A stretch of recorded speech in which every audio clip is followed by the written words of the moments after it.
My name is Emily. In my late 30s, I juggle a full-time office job with helping out at my family's liquor store. During weekdays, I work in the office until 6 p.m., then spend my evenings managing the accounts and operations at the store. Our liquor store was once a thriving business, supplying alcoholic beverages to hotel banquet halls, pubs, sushi restaurants, and more. We enjoyed a near monopoly in the neighborhood as there were no other liquor stores around. However, recent years have brought significant changes.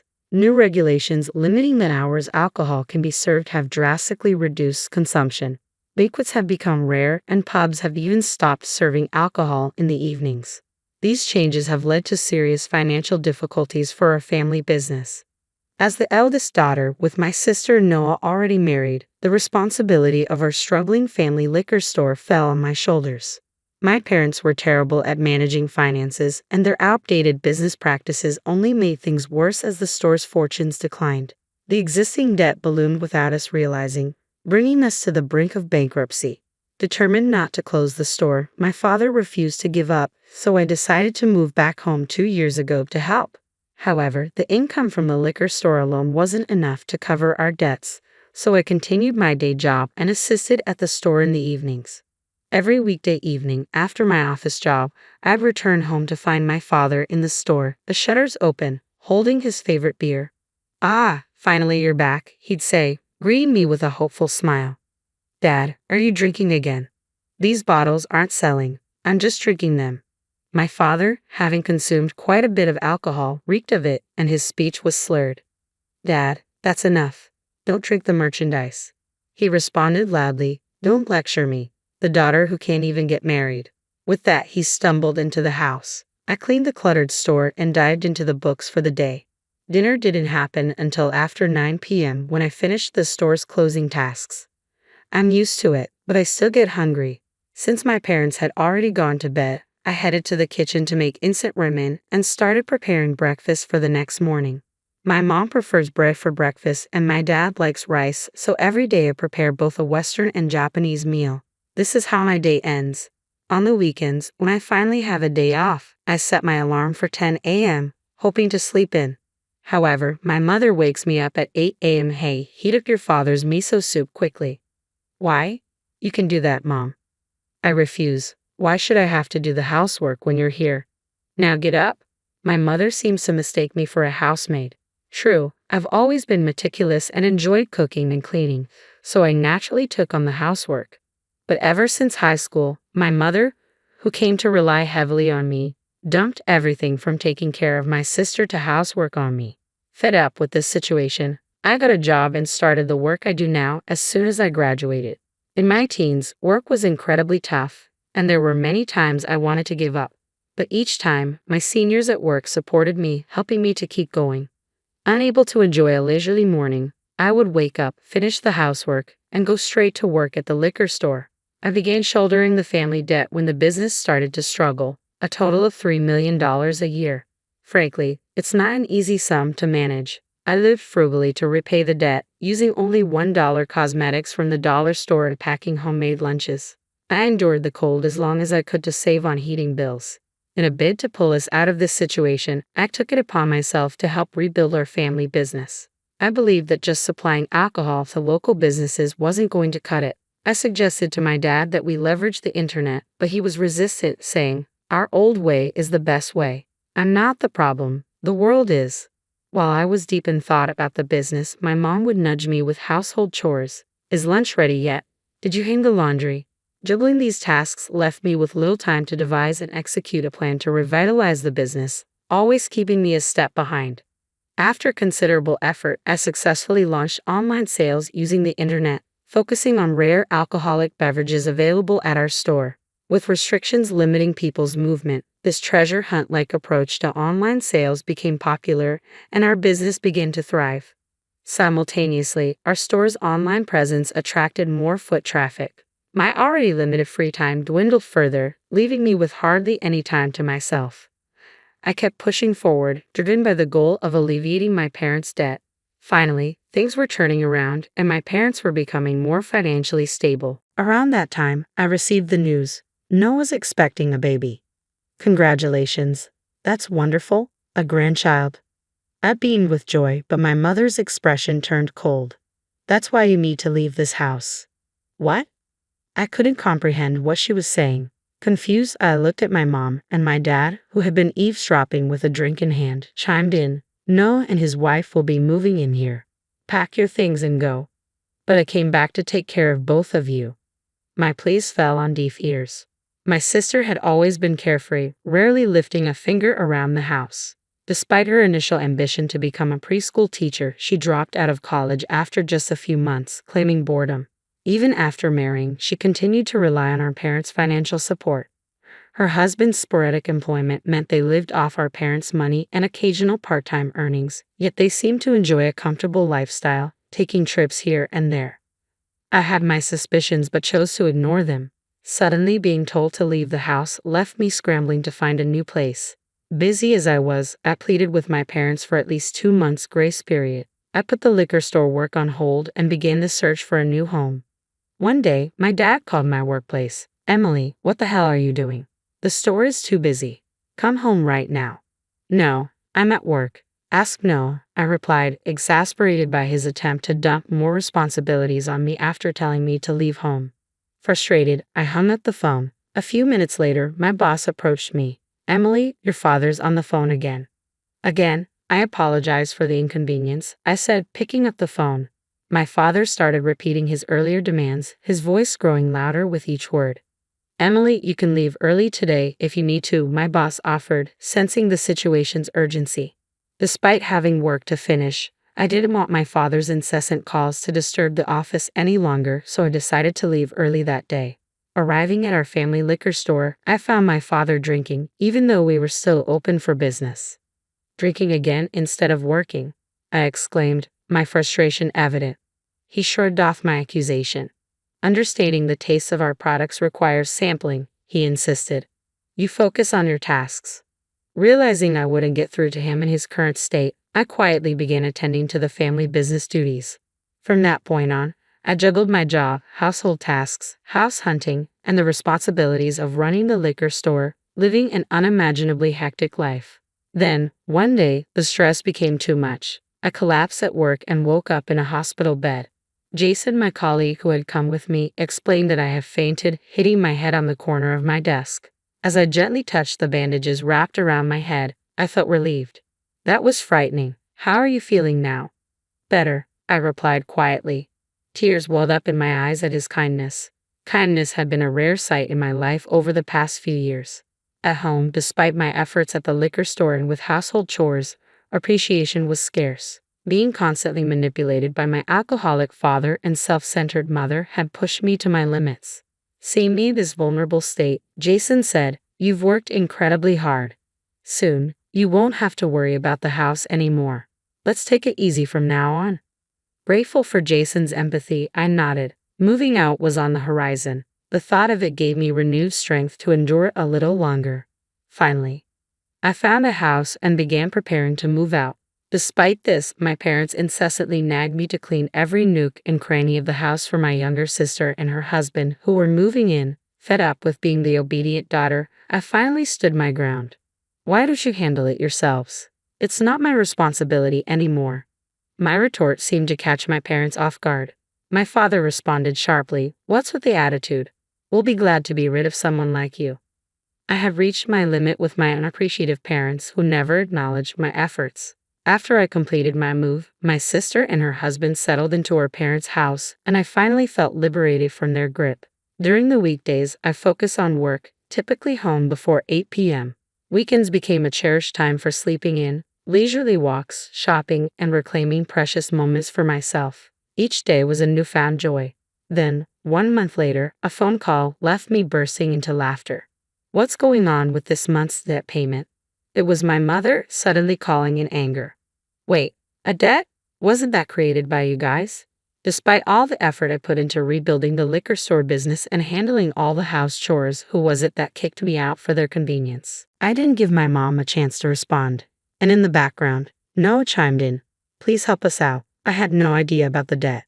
I thought the liquor store was thriving and I could have an easy life coming back home.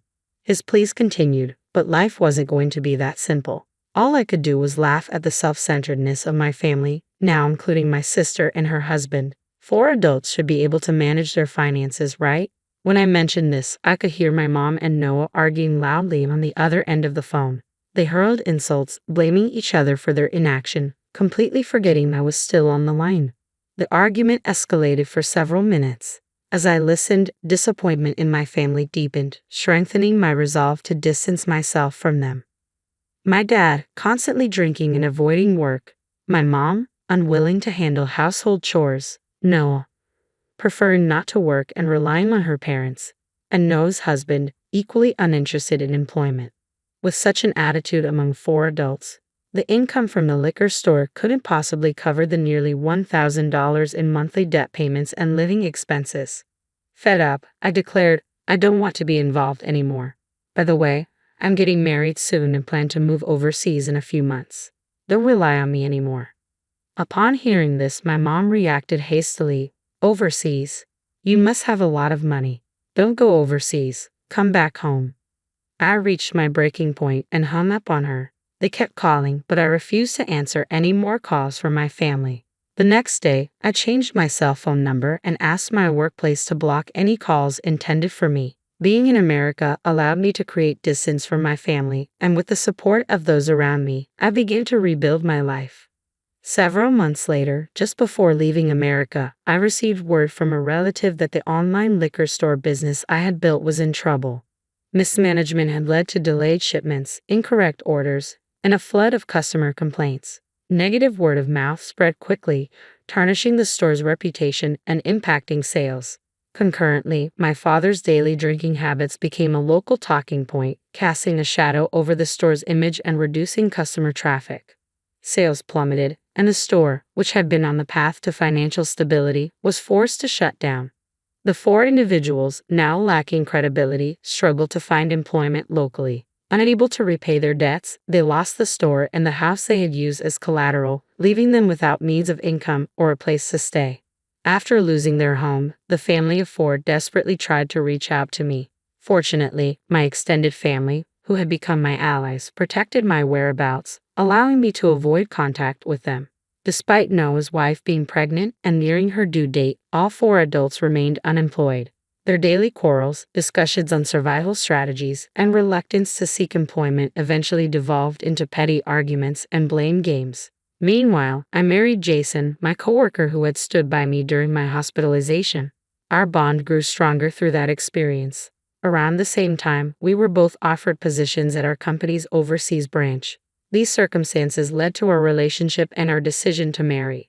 After dedicating so much time to rebuilding my parents' business, I now cherish the moments with my husband and strive to balance our work and home life together. For years, my family took my sacrifices for granted. They neglected to put in any effort, relying on others for everything, with only their own benefit in mind. It was predictable what would happen to people who never bothered to try. I am grateful to those who rescued me. Using my family as a negative example, I strive to live a fulfilling life, considering not only my own interests but also those of others. I've been demoted at work, he announced somberly upon arriving home. What? I nearly spilled my tea in shock. His company's recent poor performance and impending restructuring had hinted at potential personnel changes, but I never anticipated it hitting Scott directly. Nevertheless, I felt it was crucial to stand by him during such trying times as his wife. Well, perhaps it's just a stroke of bad luck. Times are tough, and I'm also working, so let's not fret, I replied, trying to maintain a cheerful demeanor. I'm Catherine, 50 years old, currently employed full-time in the back office. I reside with my husband Scott, who is 2 years my senior, our high school sophomore daughter Julia, and my 72-year-old mother-in-law Ethel. While Ethel and I may not always see eye to eye, our interactions are limited to when I'm home since I work outside, so I've chosen not to dwell on it. To my daughter, I advise, your dad is feeling a bit down because of the demotion, but let's try to carry on as usual around him. However, Scott began to unload his frustrations, and as the saying goes, people often vent their frustrations on those closest to them, those they trust the most. And unfortunately, I became the recipient of it all. The following day, while cleaning the hallway on my day off, He passed by and suddenly remarked, "You've put on weight since we got married, haven't you?" Huh? Well, I'm 50 after all. Even the gynecology pamphlets mention that women tend to gain weight around menopause. But according to my company's health checkup, I'm not overweight, I retorted. Then came his heartless words, "Forget the health checkup. Your figure is too unsightly. You're just being lazy. If you're overweight, I'm embarrassed to be seen with you and your barrel-like figure." His sudden cruelty left me speechless, and as he added, "ugly," before retreating to his room and locking the door, I was left bewildered. What? What's happening all of a sudden? I pinched my own side in disbelief. I can pinch it. When I squeeze it between my thumb and forefinger, it fits snugly, and I can tell that I've gained more than enough. But why now all of a sudden? It felt like an arrow had pierced me unexpectedly, the shock so intense that I even forgot I was holding the magician wiper in my hand, which then slipped and clattered loudly to the hallway floor. From that day onward, Scott's treatment of me grew increasingly harsh. To exacerbate matters, my mother-in-law seemed to have overheard the argument from that weekend and decided to intervene. Then tensions escalated further. As I ascended the stairs with a basket of laundry intending to hang the clothes, my mother-in-law awaited me not at the bottom, but at the top of the stairs. She would make remarks like, "Oh, how dreadful. If only you weren't so overweight, we could pass each other on the stairs. I wouldn't have to wait here because your obesity restricts the space for both of us." Moreover, during dinner, when I served fried chicken, she'd comment, "Isn't this what's contributing to your weight gain?" and promptly remove my plate. Instead, she'd suggest that only the three of us who weren't overweight should eat. My gynecologist had mentioned that after middle age, one tends to either gain weight or lose it, yet my mother-in-law remained on the thin side. She was as slim as a dried-up tree, but I managed to tolerate her incessant taunts. Such annoyances had become routine, so I had grown somewhat accustomed to them.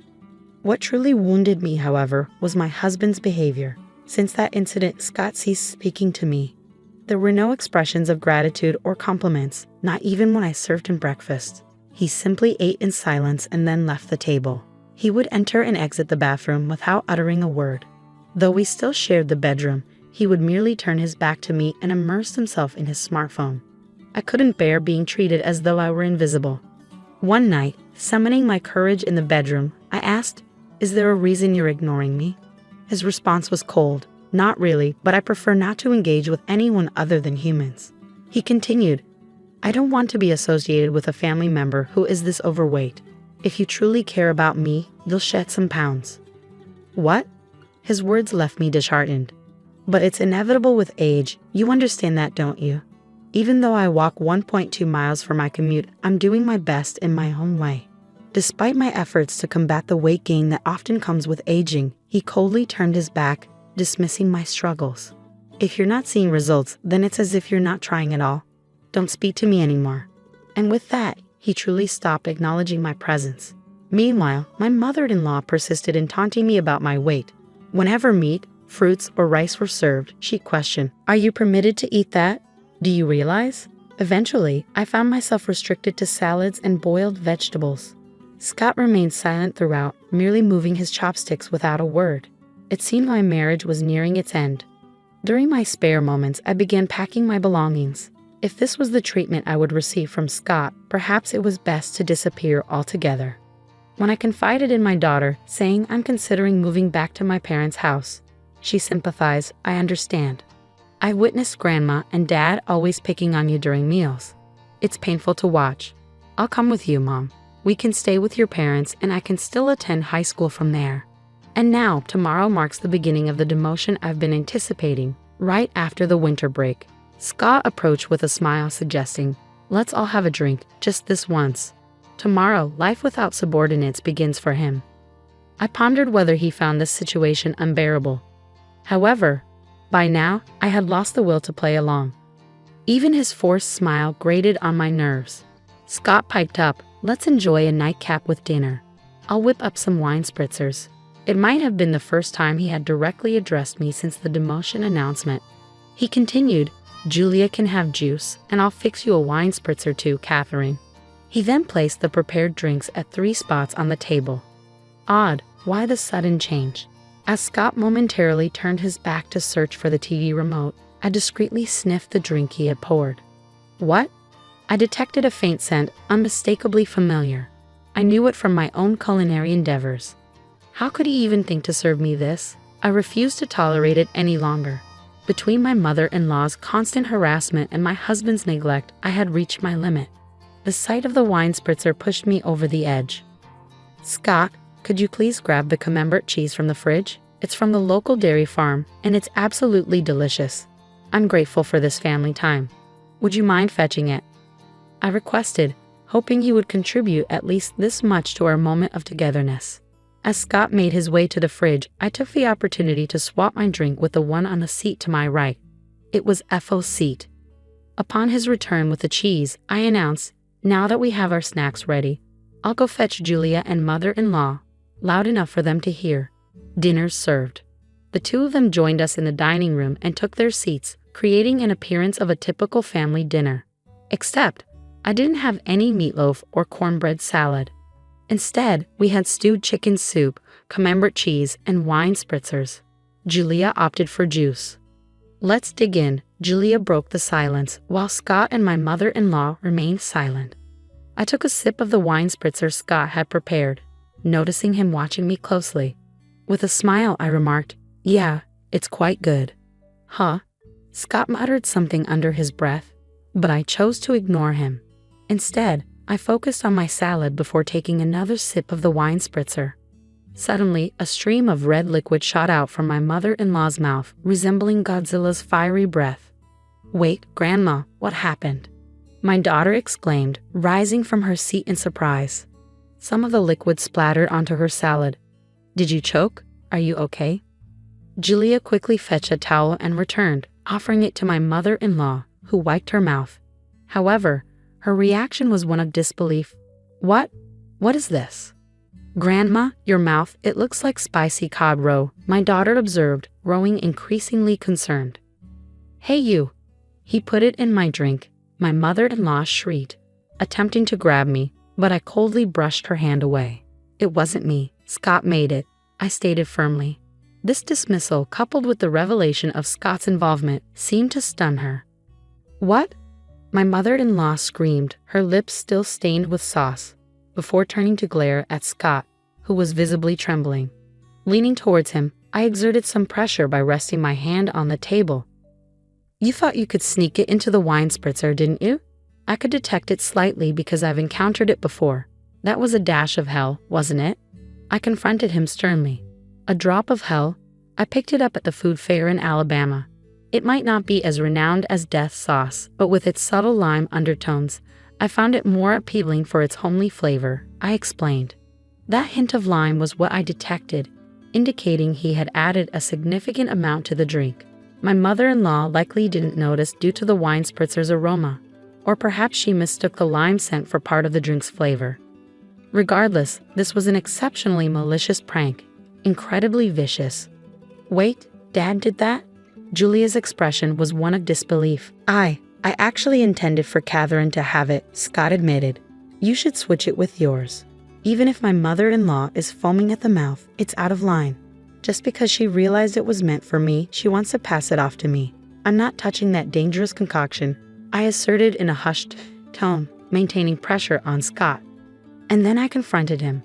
"Explain why on earth you thought pulling such a stunt was acceptable," I recounted. "You were putting on weight, and spicy food can boost metabolism. So I figured I'd give it a try," Scott reasoned. Pathetic.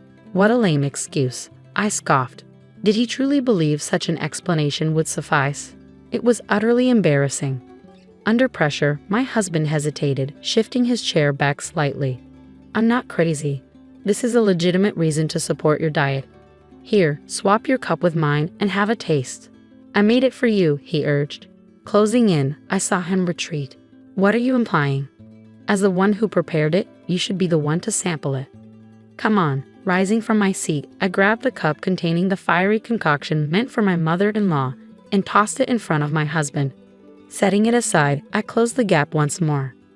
"After ignoring me and treating me like I'm invisible for so long, did you honestly expect me to drink something you claim to make with a smile out of the blue? Did that not occur to you in your empty head? Isn't it all too childish? Come on, Taste it as the one who brewed it. Take some responsibility, I asserted, slamming the table. At the sound, my husband, perhaps hoping to evade further confrontation, rose from his chair and stepped back.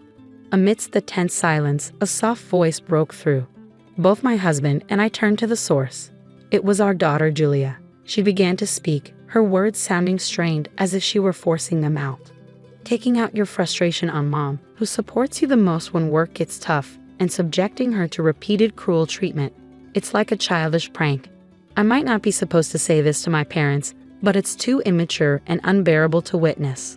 Our daughter stood up, addressing her father directly. Is it wrong to struggle with weight? Mom wakes up early, walks to work, and even packs her own lunch. So it's not fair to say she's not making an effort, she continued, turning to face her grandmother. And you going along with it, taking away Mom's dinner like the fried chicken incident. What Grandma is doing is reminiscent of high school drama. It's embarrassing, she remarked firmly. At these words, a flustered Ethel began to offer a confused excuse. That's not it. I'm just concerned about Julia's mom not gaining any more weight. I want her to feel positively about herself in front of her granddaughter. Besides, Ethel, like Julia, is also struggling with weight. But Julia remained resolute. Compassion is about understanding and supporting the other person. It pained me to see Mom's dinner taken away, especially when she looked so upset. That's not compassion. Mom hasn't had any health issues in her checkups, yet taking away her food is just plain mean. Ethel fell silent, and it appeared Julia was finished addressing her for the time being. She turned her attention back to her father. Mom goes to the gynecologist regularly and stays active, yet Dad just brushes her aside because she's gained a bit of weight. What's up with that? His indifference creates such tension in the house. Can't you see it? Even Colonel Sanders and Aunt Stella from the cookie ads are on the plump side. Ever heard of happy weight? If Mom becomes a lovely grandmother like Aunt Stella as she gets older, I'd be overjoyed. When I have kids and she's a grandma, wouldn't it be wonderful to say, Mom, you've reached some happy weight, and share a laugh? That's my dream. Please don't ruin it for me, she stated matter-of-factly, her gaze icy. Despite their blunt delivery, her words warmed my heart like hot milk with cookies. It was pitiful to witness a father admonished by his own daughter. And one more thing, she addressed her father directly. If you're going to disregard someone because of weight gain from aging, remember, with your receding hairline, you could easily be overlooked yourself. The tension in the room was palpable. Her sharp words left a chill in the air, making the living room feel as cold as ice. It seemed she had said all she needed to. Afterward, she turned to me. That's enough, Mom. It's time to let it go. It'll be better for you. Her words caught me off guard. Let it go? Yes, I should let it go. As I mentioned earlier, my dream is to see you holding my child, saying you've gained some happy weight and sharing a laugh. For my sake, I want you to be happy because that's part of my dream. So please, let it go. Be happy and fulfill my dream. Her words filled my heart with warmth. Each word she spoke brought me such joy that I no longer cared about being ignored by my husband, the fat shaming from my mother-in-law, or the drink incident. Warm tears streamed down my cheeks. Yes, you're right, I agreed, my vision blurred with tears. Come on, Mom, she patted my back gently, urging me forward. Oh, okay, I mumbled as I fetched a document I had been concealing for some time. What? My husband exclaimed, startled. After enduring a month of being ignored, I reached a decision. I have my bags packed. Let's go our separate ways, I declared, presenting the divorce papers with only my name written on them. I just wanted you to lose some weight. If you had slimmed down as I asked, I would have been satisfied. It wasn't until Julia pointed it out that I realized it was venting. But since you didn't shed any pounds, I thought I'd torment you further. I didn't mean for it to. I didn't expect this outcome, my husband confessed, panic creeping into his voice. Those who failed to notice until things escalated are the ones acting incredibly immature, Julia retorted sharply. Living without her beloved granddaughter is no laughing matter for my mother-in-law. Ethel interjected softly, her voice as gentle as stroking a cat. Julia, dear, you wouldn't want to keep living with us, your grandmothers. Julia shut down Ethel's plea with a firm refusal. I decline. I no longer wish to share the same space as people who behave like middle schoolers. Wait, okay, hold on. I understand. I'll taste it, as you suggest. I'll take responsibility as the one who prepared it, Scott conceded, picking up the glass before him and downing its contents in one gulp. Scott, much like Ethel earlier, ejects a stream of the red liquid from his mouth, leaving him with a set of lobster-like lips. There, see. I took responsibility, didn't I, Julia? Scott proudly declares. Julia captures a picture of them both with their lobster lips on her phone and remarks, "You both are so ridiculous. Mom, let's go," before swiftly exiting the living room. Yeah, I'll follow her lead, I agree. Left behind is a dinner table splattered here and there with the wine cocktail mixed with a drop of hell, along with a husband and mother-in-law sporting red lobster lips. I return to my parents' house with Julia. Upon explaining the situation at home, both my mother and father are enraged and decide to confront Scott and Ethel. They return with the divorce papers, and I ultimately end up getting divorced. My ex-husband Scott's career hits rock bottom, with no notable achievements in his remaining years. It turns out he had a habit of ignoring issues he disliked, even with his subordinates, which ultimately led to his demotion, a revelation I only recently discovered. Meanwhile, my ex-mother-in-law Ethel, who had been difficult and seldom ventured outside, finds herself in a stalemate within their two-person household. Eventually, I received a call saying, "Things wouldn't be so dull if you and Julia were here." This sentiment is underscored by the 17 years that passed since Julia was born and we lived together. Please come back. I'll stop ignoring you. But I won't be returning. Enjoy indulging while you can. Once you have grandchildren, you'll have more physical work to do, my mother jokes with a smile. That's a good point. Today, like every day, I'm walking to work. Along the way, my boss drives by and stops the car, offering, "Need a ride?" "No, thank you. I'm sticking to my diet." "Just get in, Catherine," he insists. "I found a new boyfriend," I announce proudly. Both of us have experienced divorce, which has strengthened our bond and mutual understanding. Dieting is great and all, but being late would pose a problem, he mentions as he drives. "I've never been late before," I retort, puffing up my cheeks defensively. He glances at me and gently pokes my puffed-up cheek with his finger. "Give me the time you saved by riding in the car today for our conversation," he says with a playful smile, ever the chatty boyfriend.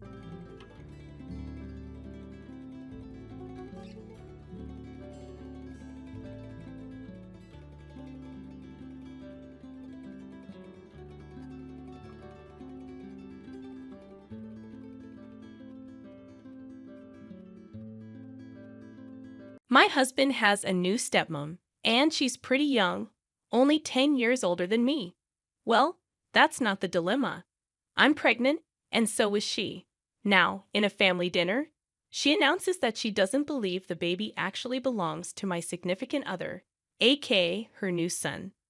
Can you imagine the drama that unfolds when I demand, "Fine, how about we just take a DNA test? And besides, if I have to take a DNA test, you do too."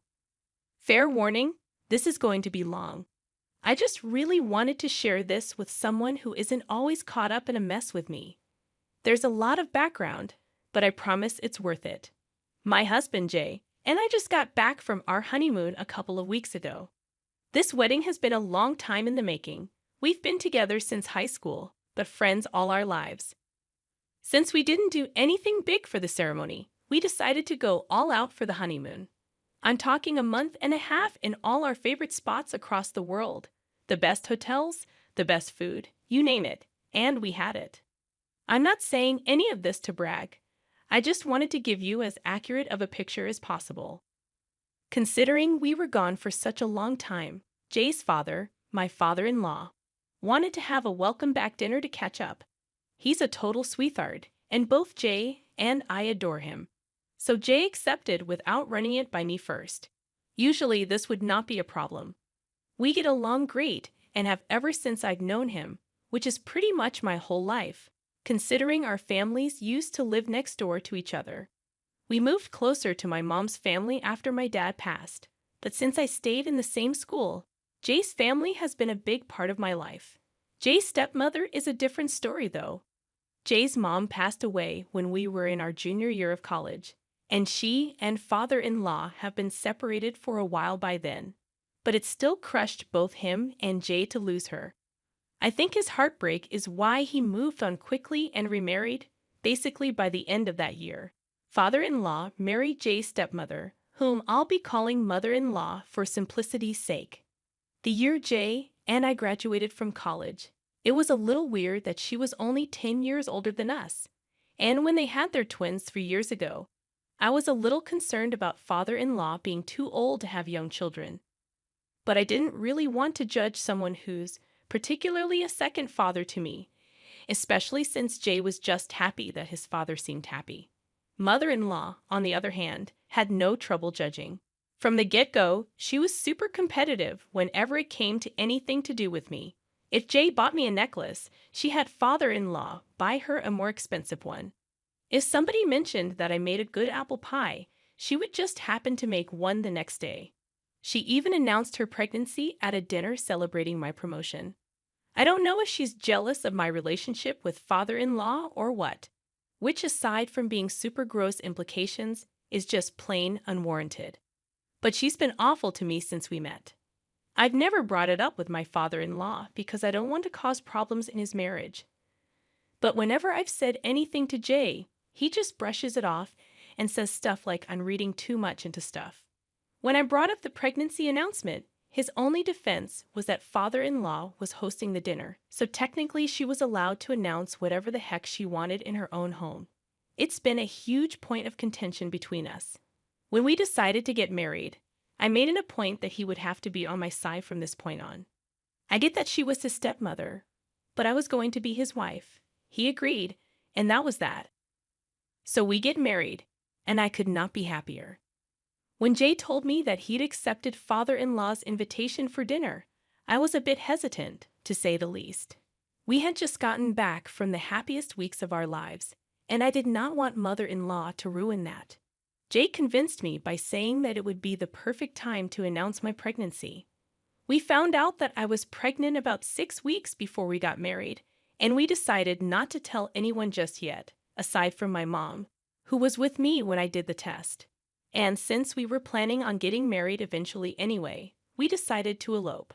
Our families were shocked, but ultimately, my mom and Jay's dad were happy for us, especially considering we've been together for such a long time. Father-in-law paid for our honeymoon as a wedding present, which his travel agent handled completely. It was a dream, I could not imagine how happy he would be when we announced that I was pregnant with his first grandchild. I agreed to go, but told Jay that if mother-in-law tried to pull anything, I would not be tolerating it. Jay agreed and promised to have my back, no matter what. Father-in-law loves hosting dinners in his home. We chose an intimate setting to announce the pregnancy. Things seemed fine when we arrived, and father-in-law warmly hugged both of us. Even though mother-in-law only hugged Jay, we exchanged polite smiles, and I thought that was the end of it. We chatted in the sitting room for a while before moving to the dining room for dinner, where father-in-law served us each a glass of wine. Thinking it was a good time, I politely declined the wine, stating that we wouldn't be having any drinks for the upcoming months. It took father-in-law a moment to catch on, but Jay burst out, "Dad, we're pregnant." This finally got a reaction out of him, and he was overjoyed. Putting down the wine, he gave me a hug, asking when we found out and if we knew the gender yet. Mother-in-law, however, remained completely silent during father-in-law's congratulations and only spoke up when things calmed down, suggesting we sit down to eat. It wasn't her I wanted to share the news with anyway. As we sat down to eat, father-in-law spent most of the dinner asking us questions about the honeymoon and the pregnancy. He and Jay excitedly discussed fatherhood and the kind of father Jay would be. It was heartwarming to see my husband so excited about our growing family. At that moment, I knew I had picked the right man to start a family with. Mother-in-law kept interjecting into their talk, mainly discussing what the twins were like when they were newborns and how Jay's dad had reacted when they were born. Essentially, she redirected the attention back to herself and her kids. When I mentioned the crib we were considering buying for the nursery, she suggested we wait, stating we didn't know where we would be once the baby's born. Confused, I pressed her, and she insinuated that Jay and I might not be together when the baby is born. At this point, I was annoyed and getting angry. I asked her why she thought that, and she brought up our history of breaking up and getting back together. I defended our relationship, stating that every couple has ups and downs, and we're married adults, not emotional teenagers. My voice may have been raised, but considering the accusations, I think it was reasonable. Father-in-law tried to calm her down, but she was determined to say her piece. I told Jay I wanted to go home, and before he could stand up, she insisted he get a paternity test before buying the crib. Father-in-law immediately told her to shut up, and Jay walked me out, fuming on the entire car ride home. I was upset not only at mother-in-law, but also at Jay, who had promised to have my back. He sat silently while his stepmother tore me apart. He assured me he would handle it and let mother-in-law know her behavior wasn't okay, but I'll believe it when I see it. Crushed by the hurtful words from someone important to my husband and father-in-law, I've only confided in my best friend, who thinks mother-in-law may be jealous of the relationship I have with Jay and father-in-law. I hope this isn't a sign of how my pregnancy will go, and if anyone has had similar experiences, please share below. More than anything, I'm just upset that what was supposed to be a happy moment got ruined by my mother-in-law. Top comments from the original post express similar sentiments. Comment number 1 states that this isn't just a mother-in-law problem, it's a husband problem. The commenter points out that the husband should have stood up for me the moment the mother-in-law opened her mouth, especially after promising to have my back. There's concern about whether this is a recurring issue and if the husband will continue to remain silent in the face of such situations. The commenter suggests reaching out to a support system and preparing for a potential future of defending myself and my child if the husband doesn't step up. Comment number 2 takes a different perspective, suggesting that the marriage might have happened solely because of the pregnancy, not mature love. The commenter speculates about the possibility that the baby isn't the husband's, hence the mother-in-law's demand for a paternity test. There's an implication that the mother-in-law might know something that the father-in-law and stepson don't. The commenter advises me to admit any jealousy towards the mother-in-law, projecting that she married a stable family man while I was strung along for 10 years with an on-and-off-again boyfriend. In the first update, I acknowledged the husband's failure to defend me adequately and our subsequent discussion about the need for him to speak up sooner in the future. There's mention of the impossibility of limiting contact with the in-laws due to Jay's work with his father, who runs several restaurants. The family's closeness is highlighted, and the difficulty of implementing low or no contact during pregnancy is explained. The update concludes with relief that an upcoming family event won't involve seeing the mother-in-law. Moving to the actual update, a dinner meeting is arranged with the father-in-law and mother-in-law to sort things out. Despite my preference for a neutral location, the father-in-law insists on hosting again. The dinner doesn't even begin before Jay addresses the issue, expressing regret for not saying anything the last time. He firmly informs his stepmother that her suggestion was ridiculous and unwarranted, emphasizing his trust in my loyalty. Father-in-law apologizes for letting the situation persist. When the mother-in-law attempts to apologize, I request that she waits until I've spoken.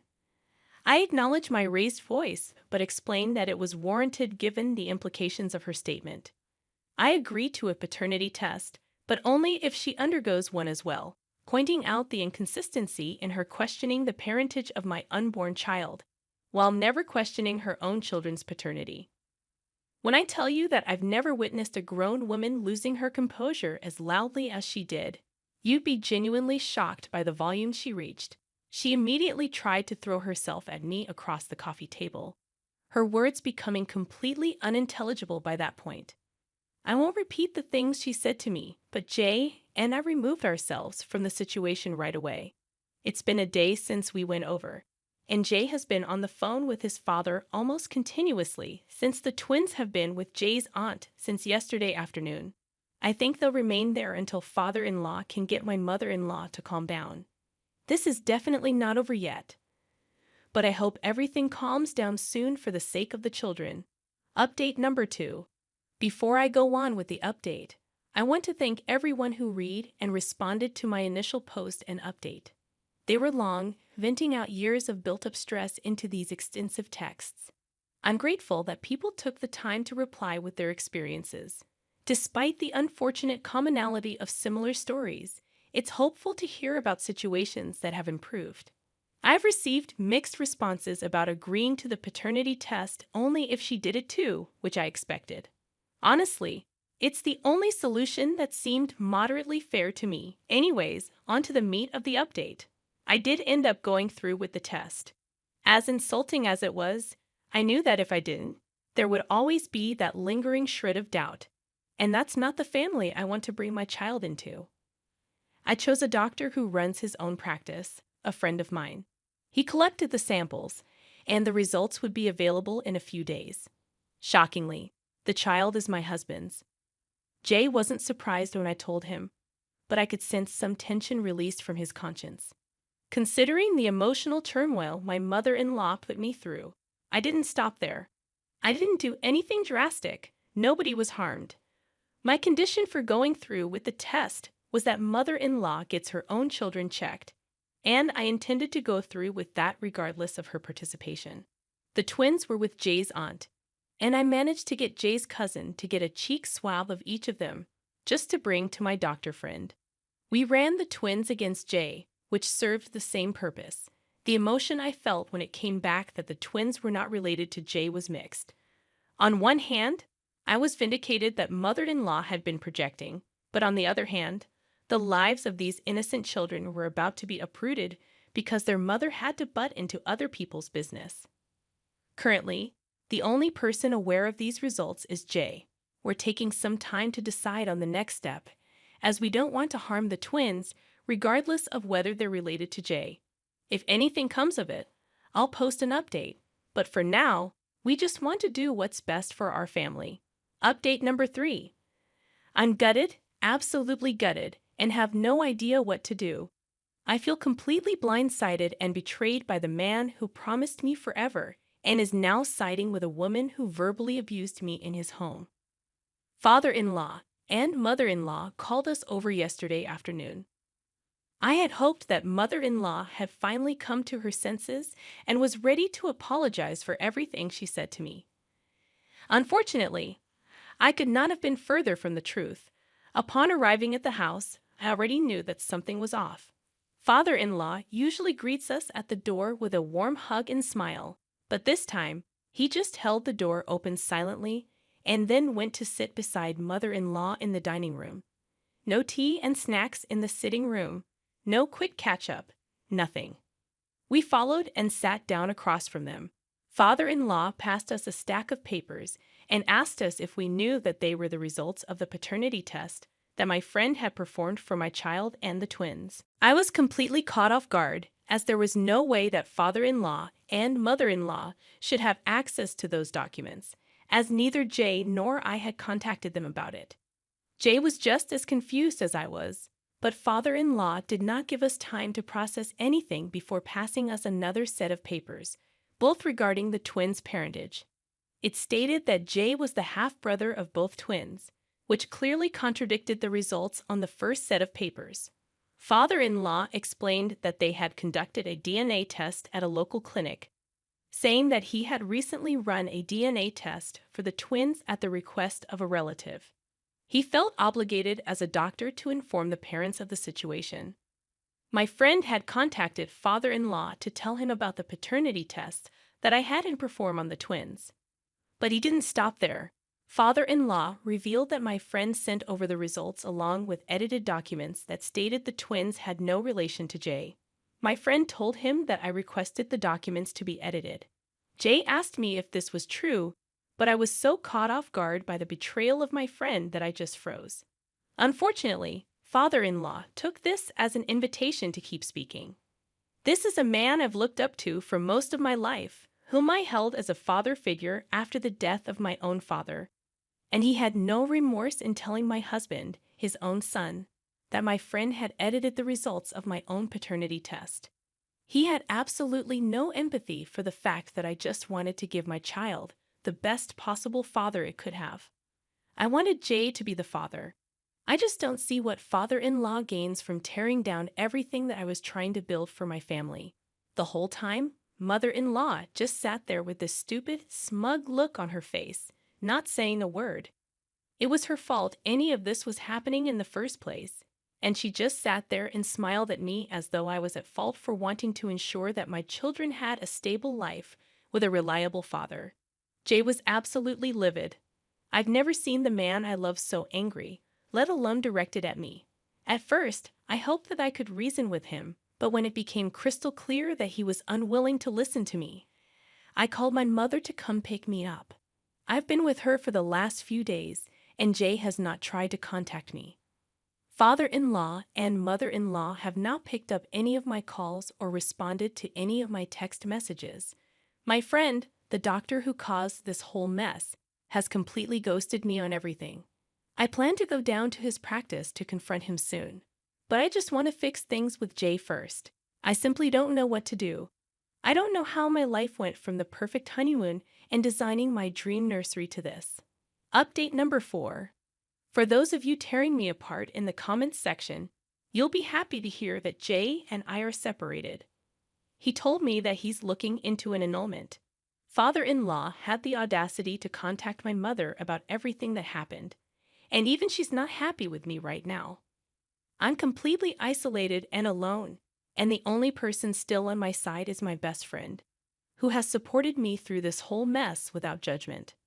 I really tried to remove myself from the situation and take the high road, but considering father-in-law's lack of tact and his willingness to interfere with my family, I just decided that I would fight fire with fire. I can't be bothered with people like the doctor who went behind my back to contact Jay's family.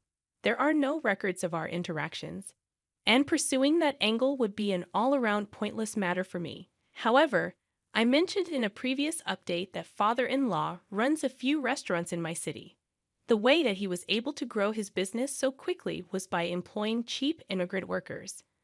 Of course, father-in-law was more than willing to turn a blind eye if they happened to be undocumented, provided they did good work. Unfortunately for father-in-law, a good Samaritan alerted the relevant authorities to this fact, and considering I have not been in contact with either my husband or his family since the ambush at dinner. I only know what little my mother tells me about it. From what I've heard, father-in-law has been fined a few thousand, and it's possible that his business license will be suspended. This would impact not only his livelihood and approaching retirement, but also Jay, quite a few other members of the extended family who were involved in the business.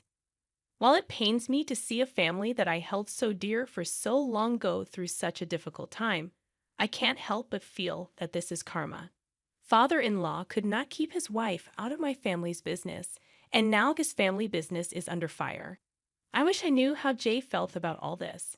If we had not been separated, I would be doing my best to support him during this trying time for both him and his family. It's with a heavy heart that I've resigned myself to watching their hard work and livelihood go up in flames.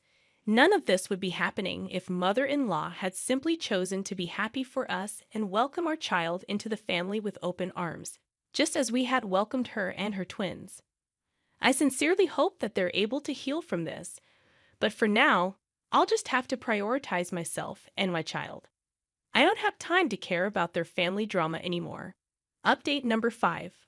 I never thought I'd be coming back to update, but since my last post, here I am. I don't know what ended up happening with my former father-in-law's business license, and frankly, I don't care. Jay and his family are dead to me, and they can continue living their picture-perfect life far away from me. I do know that he had to pay a hefty fine, and one of Jay's uncles, whom Jay was never a fan of, has taken over father-in-law's position for now. Overall, I'm more than happy with how my life has gone since exiting the toxic family. I've moved back in with my mom, who loves the company. She's come around to my point of view, given her desire to have a healthy relationship with her grandchildren, which I was so happy to see. The biggest update is that I've since started seeing the soon-to-be father of my child. We connected during a break that Jay and I were on before our engagement, and have since reconnected through a friend of my best friend. I'll be due any day now, and the father of my child will be by my side every step of the way. I'm overjoyed that I'll be able to bring my little bundle of joy into a complete family with a mother and a father who will love them unconditionally. So, thank you to those who commented on and interacted with my post positively, and to those of you who DM'd me support and my choices despite the onslaught of hate and ridicule from other commenters. It means more to me than I could ever express. I hope that each of you was able to find a happy ending that I know we all deserve. Top comments from the original post and all the updates. Comment number 1. I'm just glad everything worked out for you in the end. I know I'm going to get attacked from commenters into oblivion, but I don't care. You clearly have so much love in your heart for your family and your unborn child, and you just want to create the best possible life for them. I completely empathize as someone who grew up in a broken home with parents who were constantly at war with each other. I wish that my mother had done what you tried to do. Lord knows we would have had a better life today if she did. All the love and light to you and your kid. May your little family find peace away from the mess in your past, and may your relationship with your partner grow stronger every day. Comment number 2. I don't even know what to say. I mean, lady, you're crazy. This is what they say, don't stick your something in crazy. Did you report his father to the authorities? You might have gotten this man's livelihood taken away. I mean, a man with 2 young children that you claim to love and want the best for, like, holy hell, you're insane. I don't even want to get into the fact that you convinced a doctor to falsify test results so that you could, get your ex-mother-in-law thrown out. Like, what was even the goal there? Not even getting into the ethics of a doctor actually going through with what he did. The fact that you're trying to frame it as a betrayal of your trust is unhinged. I actually don't know how to react. Like, this can't be real, right? Please tell me that this type of crazy isn't just roaming the streets and procreating. God help your child. Get some help? OP. Okay, so what we just had revealed to us in these last 2 comments that we reviewed are completely opposite opinions. The very first comment is basically 100% in the backing of OP. The second comment said OP is a crazy lady. I mean, everything that she did, from the faking of the documents to getting the doctor friend to help, it just all led to pure toxicness. But I want to know, do you guys think that maybe it was justified given the mother-in-law's attitude throughout the whole story, and OP just wanted some sort of revenge? I want to know your thoughts about that. So go ahead, drop it down below in our comment section, guys. Thank you so much for joining me on today's video. My name is Mr. Reddit, and I narrate these sorts of stories every single day. So if you want to be a part of these, all you have to do is subscribe. I'll see you guys tomorrow, and just remember, it's cool to be kind. Peace. The crystal chandelier glittered above the white tablecloth as waiters in crisp black uniforms circled with silver trays of appetizers. Richardson's was Boston's most exclusive restaurant, the kind of place where reservations were hereditary and the menu didn't list prices. I adjusted my tie nervously, feeling like an imposter despite my carefully tailored suit. Across from me, Sophie smiled encouragingly, reaching under the table to squeeze my hand. We'd been dating for 2 years, but this was my first formal introduction to her extended family. Her father, Gregory Davidson, sat at the head of the table, occasionally checking his Patek Philippe watch as if our dinner was cutting into more important engagements. So, Michael, he began after the sommelier had poured an expensive Bordeaux for everyone except my parents, who had requested water. Sophia tells me you're a teacher? He pronounced the word as if describing an exotic disease. Yes, sir. High school physics at Westridge Academy. Admirable. He nodded, not looking admirable at all. Starting salary for teachers these days is what, 40,000? 47 actually, I corrected politely, plus summers for research. Gregory exchanged glances with his brother Charles, a hedge fund manager whose Ferrari was probably being valeted outside. Research. I see. My parents sat quietly across the table. Dad in his dependable navy suit that he wore to church and special occasions.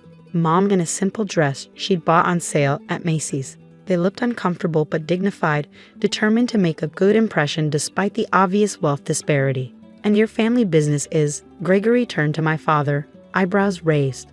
Robert owns a hardware store, my mother answered proudly. Callahan's Hardware in Worcester. It's been in the family for 3 generations. Charles nearly choked on his wine. A hardware store.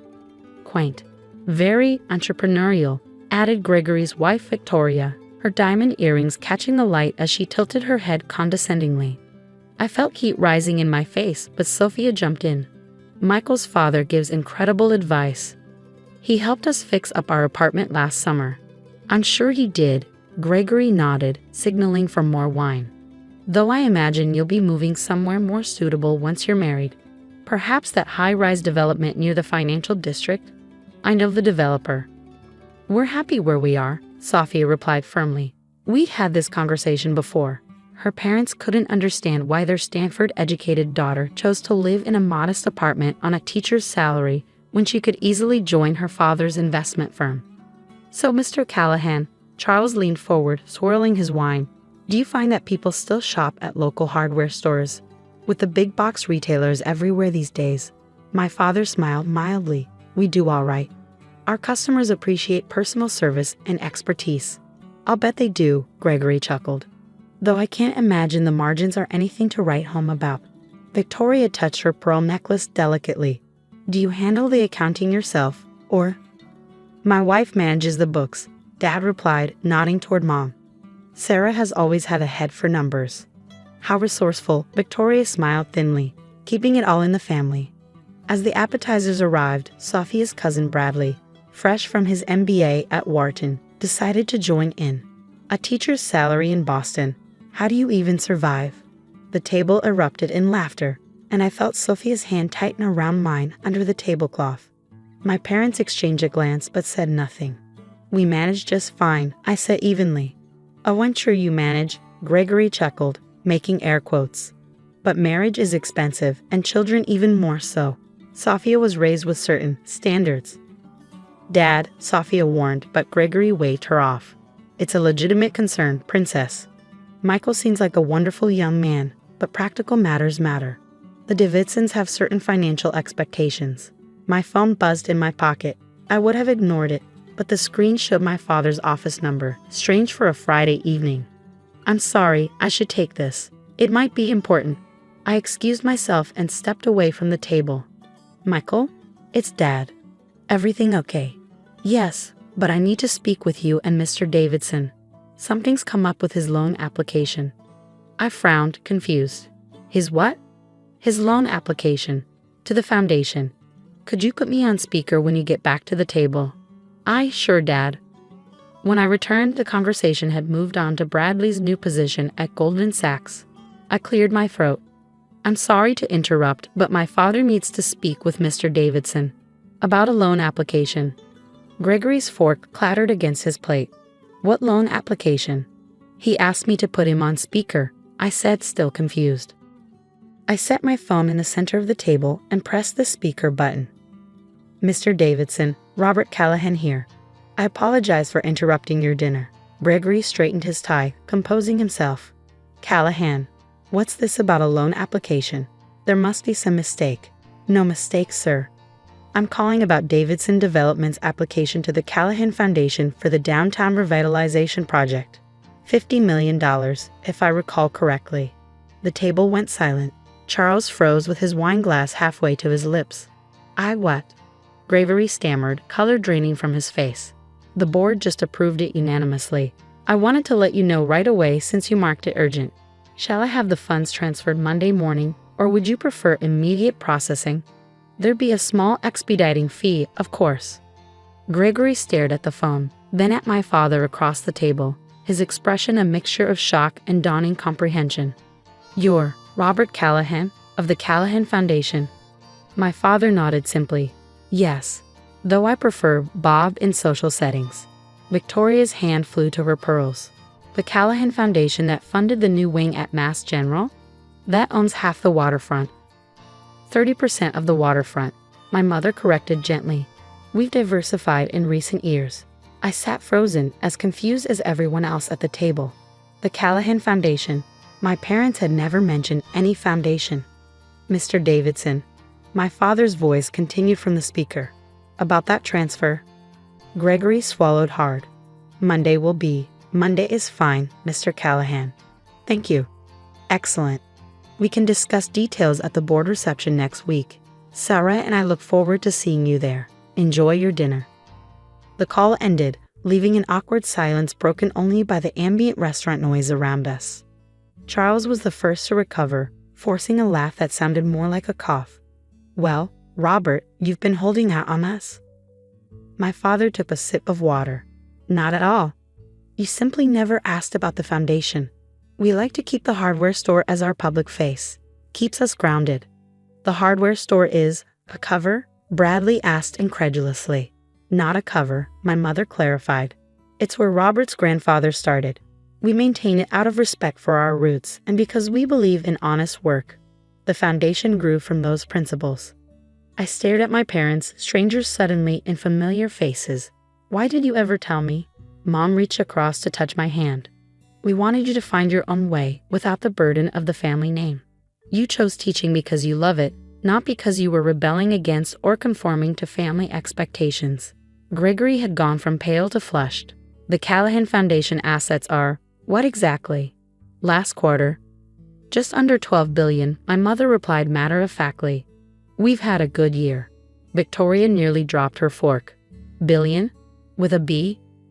"Philanthropy has been very good to us," Dad said mildly. "Though we find that how you give matters more than how much." Gregory turned to me, his expression completely transformed. "Michael, I had no idea. Please accept my apologies for any misunderstanding earlier." "No apology necessary," I replied automatically, still processing this revelation. Sophia was staring at me, her expression unreadable. I couldn't tell if she was shocked, amused, or angry that I'd never shared this information I myself hadn't known. "If you'll excuse us," she said suddenly, standing and taking my hand. "Michael and I need a moment." She led me to a quiet alcove near the restaurant's entrance, away from prying eyes and ears. "Did you know?" she demanded immediately. "Sophia, I swear I had no idea. The hardware store, our house in Worcester, everything has always been solidly middle class. Comfortable but modest." She searched my face, then burst out laughing. "Oh my God, your father is incredible. Did you see Dad's face? I thought he was going to swallow his tongue." Her reaction broke the tension, and I found myself laughing too. I'm still in shock. $12 billion? My allowance growing up was $20 a week, and I had to mow the lawn for that. She grew serious, taking both my hands in hers. "Why do you think they kept it from you?" I thought about it, remembering countless childhood lessons about the value of hard work, the importance of earning respect rather than buying it, the responsibility that came with privilege. I think they wanted me to understand the value of things that money can't buy, to know who I was apart from wealth or status. "And who are you, Michael Callahan?" Sophia asked softly. "The same person I was 20 minutes ago. A physics teacher who loves explaining how the universe works. The guy who fell in love with a brilliant woman who chose a meaningful career over a corner office in her father's company." I hesitated. "Does this change anything for you?" She shook her head firmly. "Not a thing. Though I admit I'm enjoying watching my family squirm after the way they treated your parents."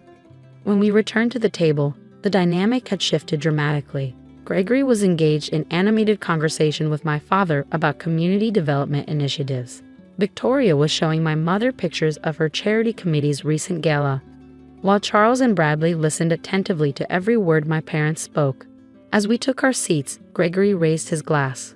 A toast to Michael and Sophia, and to new family connections that promised to be enlightening.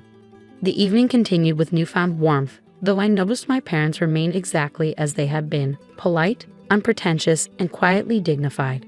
They answered questions about the foundation's work without boasting, deflected inquiries about their personal wealth, and consistently steered conversations toward community impact rather than financial returns. After dessert, as we waited for the valet to bring around our cars, my father pulled me aside. "Son, I owe you an explanation." "You think?" I replied, but without anger. He smiled apologetically. "Your grandfather built something remarkable from that little hardware store. Not just a business, but a philosophy about wealth and responsibility. When he established the foundation, he was clear about its purpose: to do good quietly, without seeking recognition or power. So you let me believe we were just ordinary?" There's no such thing as just ordinary, Michael. Every person has value independent of their bank account. We wanted you to know your own worth before you knew your inheritance.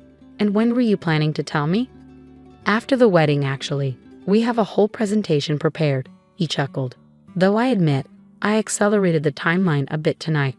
I couldn't sit there and watch that man dismiss you and your mother. I shook my head, amazed. All these years, I've been applying for scholarships, working summer jobs, budgeting carefully. And those experiences shaped you into someone who understands the value of education, hard work, and financial responsibility. Would you trade that understanding for a childhood of privilege? Before I could answer, the Davidson family approached, led by Gregory with an entirely new demeanor. Robert, Sarah, we'd love to have you over to the house soon. Perhaps next weekend. A small gathering, just family. That sounds lovely, my mother replied graciously. Though we'd be equally happy to host you at our home in Worcester. It's modest, but the garden is beautiful this time of year. Victoria, who had probably never set foot in a suburb like Worcester in her life, nodded enthusiastically. We'd be delighted. Wouldn't we, Gregory? As we said our goodbyes, Sophia squeezed my hand and whispered, "Your parents are amazing." They really are, I agreed, watching as they climbed into their 10-year-old Volvo. A car they clearly could have replaced with a fleet of luxury vehicles at any time. On the drive home, I called my parents on speakerphone so Sophia could hear. "So, $12 billion? I asked without preamble. My mother laughed. 11.8 technically, and most of it is in the foundation, committed to various causes. But still, I was still struggling to reconcile this new reality with my understanding of my family. "Michael," my father said gently, "nothing important has changed. We're still the same people with the same values.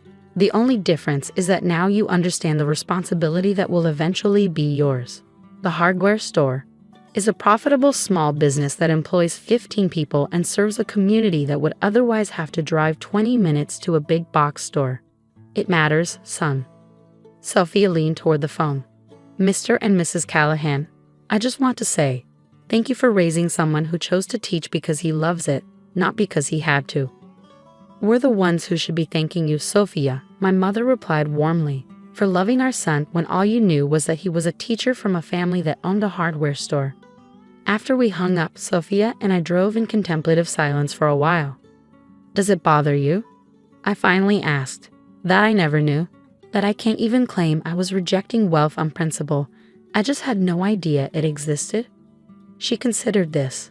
"What bothers me is thinking about how differently my family would have treated you if they'd known from the beginning. How differently they might have treated someone else in your position who didn't happen to have a secret fortune." "Me too," I admitted. "So what now? Do you quit teaching and join the family foundation?" I shook my head firmly. "Absolutely not. I love my job. Though I might talk to my parents about establishing a scholarship fund for students interested in STEM education." She smiled. "That sounds perfect." Later that night, after dropping Sophia at her apartment, I drove to my own modest one-bedroom, seeing it through new eyes. I could move tomorrow to a penthouse, buy a sports car, live a completely different life. The possibility was dizzying. Instead, I made myself a cup of tea and called my parents again. "I need to understand everything," I told them. "The foundation, the responsibilities, the expectations. If I'm going to be part of this legacy, I want to do it right." My father's voice was warm with pride. "That's exactly what we hoped you'd say. Come home this weekend, we'll start at the beginning. And Sophia, bring her," my mother said without hesitation. "She's family now." As I hung up, I realized that while my understanding of my family had been appended, the core truths remained unchanged. My parents had always valued character over wealth, service over status, and genuine connections over social climbing. The revelation of our financial situation didn't change who we were. It just added responsibility to the values they'd already instilled. 3 months later, Sophia and I were married in a ceremony that balanced elegance with meaning. The Davidson family, still slightly shell-shocked by the revelation of the Callahan fortune, had become noticeably more humble. Gregory had even started showing genuine interest in community development beyond its profit potential. At the reception, my father clinked his glass for the traditional toast. Guests fell silent, many of them still adjusting to the idea that unassuming Robert Callahan from a hardware store was actually Robert Callahan of the Callahan Foundation. When Sarah and I decided to keep our foundation work separate from our family life, he began, we did so believing that wealth should be a tool for good, not a measure of worth. We wanted Michael to define himself by his character, not his inheritance. He turned to me and Sophia. Today, as we celebrate your marriage, we couldn't be prouder of the choice you made, to find someone who values you for exactly who you are, not what you have. He raised his glass. May you build a life together that remains true to itself, regardless of circumstance. And may you always remember that the greatest fortune isn't measured in dollars, but in how many lives you touch for the better. As glasses raised around the room, I caught Gregory Davidson's eye. The arrogance that had so defined him at our first dinner had given way to something resembling respect, not for the Callahan wealth, but perhaps finally for the Callahan values. And that, I realized, was the point of my parents' long deception, to ensure that when the truth eventually emerged, we would all understand that true worth had nothing to do with net worth at all.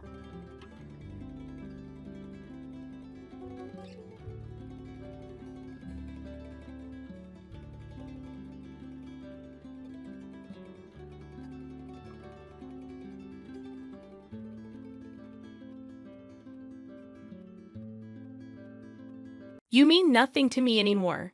Never set foot in this house again.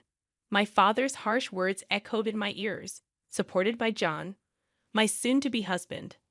I left my family home in tears right after graduating from high school. My name is Amy, and now, at 36, I am a farmer. It's been 18 years since I walked away from my family home. From this point on, the time I spend living my chosen life will surpass the time I spent in my family home. A thought that fills me with sentimentality. Our family home was in the city, with my father working in a corporate job and my mother as a stay-at-home mom. It was a family of 4, including my elder brother born a year ahead of me. My parents were the sort who made no secret of ranking their children, with my brother always receiving preferential treatment. The meals we had and the grandeur of our birthday gifts were consistently superior for him. He flaunted his supposed superiority and always belittled me. Loneliness and cries for attention punctuated my childhood, but my parents remained unyielding. I eventually gave up, and the turning point in my life came during the summer of my second year in high school. My brother, aiming for a top-tier university, was struggling with poor mock exam results. Frustrated, he vented his anger on me. My parents, treating him with utmost care as if he were a fragile object, piled household chores on me, leaving no time for my studies. Because I outperformed my brother academically, they attempted to lower my grades to boost his spirits. It made no sense. It was during this time that a teacher at my high school mentioned a rural experience program, a 2-night getaway immersion in country life. Students could stay at a host farm, harvest vegetables, and cook together. It was an opportunity to escape my toxic home environment, and I bravely signed up for it despite my father's objections. He had always dismissed agriculture as a career for those who couldn't secure corporate jobs, while my mother scoffed at me, questioning my sanity for willingly embracing manual labor and getting dirty in the mud. I defied my parents' opposition and used my saved pocket money to participate. It was the first time I'd ever gone against their wishes, and it turned out to be an excellent decision for me. Starved for familial love, it was a truly wonderful experience. Working in the fresh rural air was invigorating, and I discovered the warmth of a family. The eldest son of the host family, John, was a year older than me and the same age as my brother. At first, I was wary because of his age, but John was nothing like my brother. He was kind yet firm, got along well with his parents, and was equally kind to me. John's parents were genuinely gentle people. Though it was only 3 days, parting from the farm left me in tears, and John's mom cried alongside me, saying, "You're welcome back anytime." I promised that I would indeed return. Since they didn't use their cell phones much, I started writing them letters regularly. Before long, I began receiving replies from John, and it evolved into an exchange diary. We eventually started dating, a pure, long-distance relationship without even a kiss. As my brother failed to get into his first choice university and ended up in a third-rate private college, I became a college applicant. However, my parents pressured me to get a job instead of pursuing higher education, claiming women didn't need an education. The real reason was likely their fear of me attending a better college than my brother. Since the rural experience, I had dreamed of becoming a farmer. While I could become a farmer without attending college, John was a college student who had moved to the city. Deciding to pursue a college education and aiming for a new form of farming with a clear goal in mind, I dedicated myself to daily studies despite interference from my parents and brother. Upon passing the university entrance exam, my father erupted in fury, questioning if I, as a woman, intended to attend a better university than my brother. My mother joined in, claiming they couldn't afford to support me because my brother needed the money. Devastated by their words and a massive argument, I chose to sever all ties with them. John, now my in-law's son, came to pick me up, and they generously supported my college expenses. 4 years later, I married John, never contacting my parents or brother during my college years. However, when my in-laws insisted we inform them about the marriage, my husband decided it was time to visit my childhood home for the first time in 4 years. The timing was chaotic during the planting season, so we could only make the visit at the beginning of summer. My husband, in-laws, and I arrived with sunburned and darkened faces from working outside. To our dismay, my parents and brother openly ridiculed us upon our arrival. My mother, in a condescending tone, questioned our financial status, stating, "No offense, but how old are you exactly? You must be quite poor to be working until you're all dark like this." Feeling mortified, I pleaded with her to stop, but she ignored me. My brother smirked and taunted, belittling those engaged in physical labor. I turned pale as the gentle smiles on my in-laws' faces froze. My husband firmly declared, "With all due respect, we are proud to be farmers." My father condescendingly laughed, disowning me at 18 and stating, "Just to make it clear, you're a stranger to us now. You're marrying a poor farmer who has to sweat and work hard. We're going to treat you as if you don't exist. It'll be a problem if you come asking us for money. We don't want to see you anymore." Already disowned at 18, I knew I was on my own, even without explicit confirmation. Despite this, I tried to maintain courtesies. The sympathetic looks from my in-laws and John were difficult to bear. On the way home, I quietly wept and resolved to forget about my biological family. Time passed, and 18 years flew by. The emotional wounds had thoroughly healed. I had given birth to 2 children, and my days were busy but fulfilling. Although I had virtually erased the memories of my parents and my brother, I was informed by a cousin that my brother was getting married. My cousin and I had always been close, occasionally meeting even after my marriage. At the wedding, my cousin said, however, I hadn't heard anything about the marriage plans of my parents or my brother. "Well, since we're estranged, it's true that there's no way for me to know," I replied. "I heard they are building a new duplex. I wonder if it's completed. Apparently, both my parents, my brother, and his wife plan to move after the wedding." My cousin knew about the estrangement between my parents and me, that they seemed to think that I would attend weddings and funerals. After finishing the phone call with my cousin, I impulsively dialed my mother's cell phone number. However, I was met with an automated message saying, "This number is no longer in use." I tried calling my father next, and again, the same automated message. Had they changed their cell phone numbers? I didn't know my brother's number, so I couldn't call him. With trembling fingers, I dialed the landline for my family home, and it connected. My heart was pounding as I waited for someone to pick up. "Hello," my brother answered. "Brother, it's Amy," I said, hesitating over what to say next. About to offer congratulations, my brother cut me off. "There's no need for you to do anything. You're a farmer or a stranger to me. Don't call me," he yelled, and hung up the phone. I rushed to call him back, only to find that I was already blocked. This was harsh. No matter how much he hated me, we were still family, and it hurt to be rejected like this. Seeing my distress, my husband was concerned and gently asked, "What's wrong? Did something happen?" I couldn't hold back my tears any longer, and when I told him about the conversation, both my husband and my in-laws were as furious as if it had happened to them. "Your home is here, Amy. Your family is with us," my mother-in-law reassured me. Her words moved me to tears, and I wished she was my real mom. She cared about me much more than my blood-related mother ever did. My father-in-law said, comforting me, "You're happy now. That's all that matters. No need to get hurt. The one who laughs is the winner," he added. My husband chimed in, saying, "Let's take them as a bad example and make sure we don't turn out like that, even for our children." Not knowing the situation, he hugged me tightly. "Thank you, everyone," I said, feeling warmth in my heart, realizing how happy I was now, even though I wasn't blessed with a supportive biological family.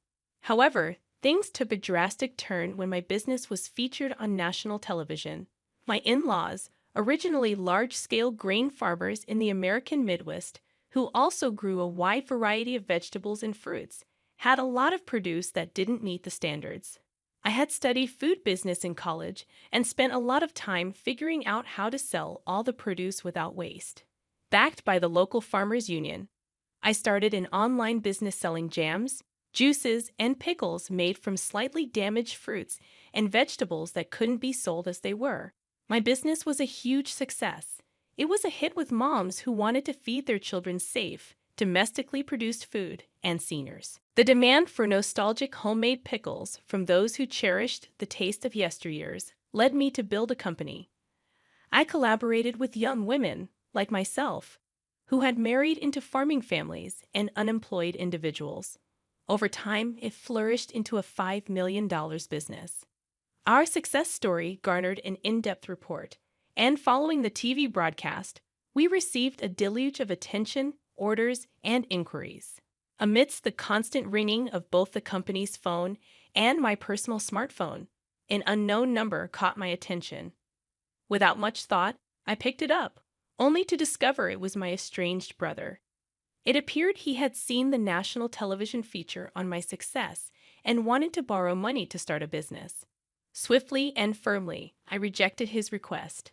Undeterred, my brother persistently screamed over the phone, urging me to stop arguing and give him the money, asserting that if a woman like me could start a business and make money, he was bound to be successful. The irony struck me. This was the same brother who had previously declared me a total stranger when I was just a simple farmer. Instead of responding to his pleas, I questioned him about why they hadn't informed me about the move. His surprising answer revealed that my brother's wife, a city girl, had influenced the decision to cut ties the moment my name was mentioned. An insight into her character led me to believe she shared the traits of my brother and parents.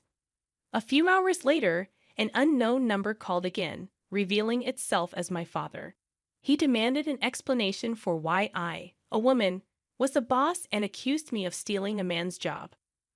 I clarified that both John and my father-in-law were integral to the farming business, and it was only natural. Though somewhat convinced, my father questioned why I hadn't contacted them. I reminded him that he had disowned me, promptly hanging up and blocking his number. Moments later, my mother called, demanding money, stating that I was making $500 million a year and should send funds home. I explained that the business generated $500 million in total revenue, after covering expenses and employee salaries, leaving little left over. My mother accused me of lying, showing no embarrassment in persistently demanding money.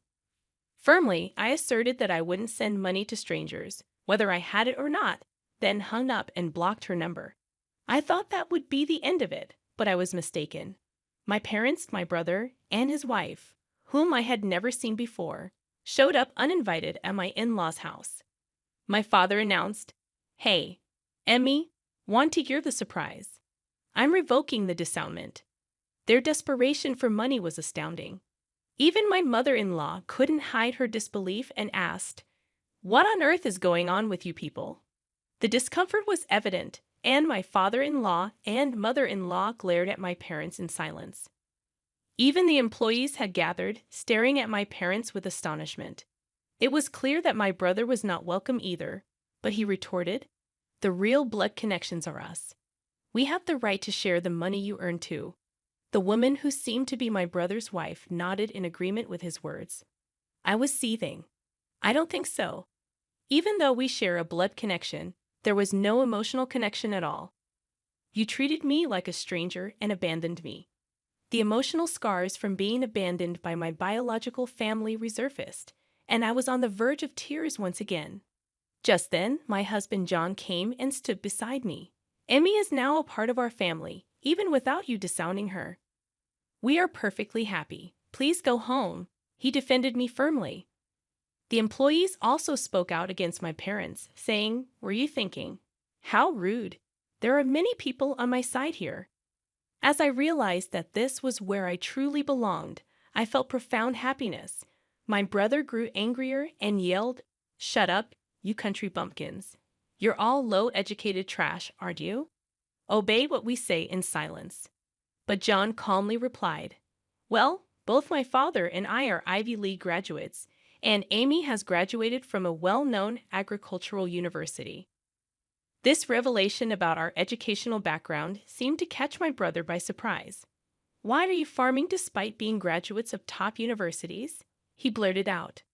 John responded confidently, "Farming is a respectable profession where we can fully utilize what we studied in college." I couldn't help but burst into laughter amidst the tension of the situation. "Brother, you've lost to John in everything," I said, feeling a sense of relief. Perhaps I had been too afraid of my brother and parents. I wanted to make it unequivocal one last time. "We are already strangers." I paused for a moment, deliberately shifting to a more polite tone. "So, I can't lend or give money to strangers. Please, please leave. If you cause a disturbance or act violently, I'll call the police and take legal action." I made it clear that our ties were severed. My in-laws and husband moved closer to me to shield me from any harm that my parents and brother might cause. I was deeply moved by their protective presence, feeling truly cherished. The employees also chimed in, shouting at my parents to leave. My parents, brother, and sister-in-law glared at us with resentment, but had no choice but to retreat.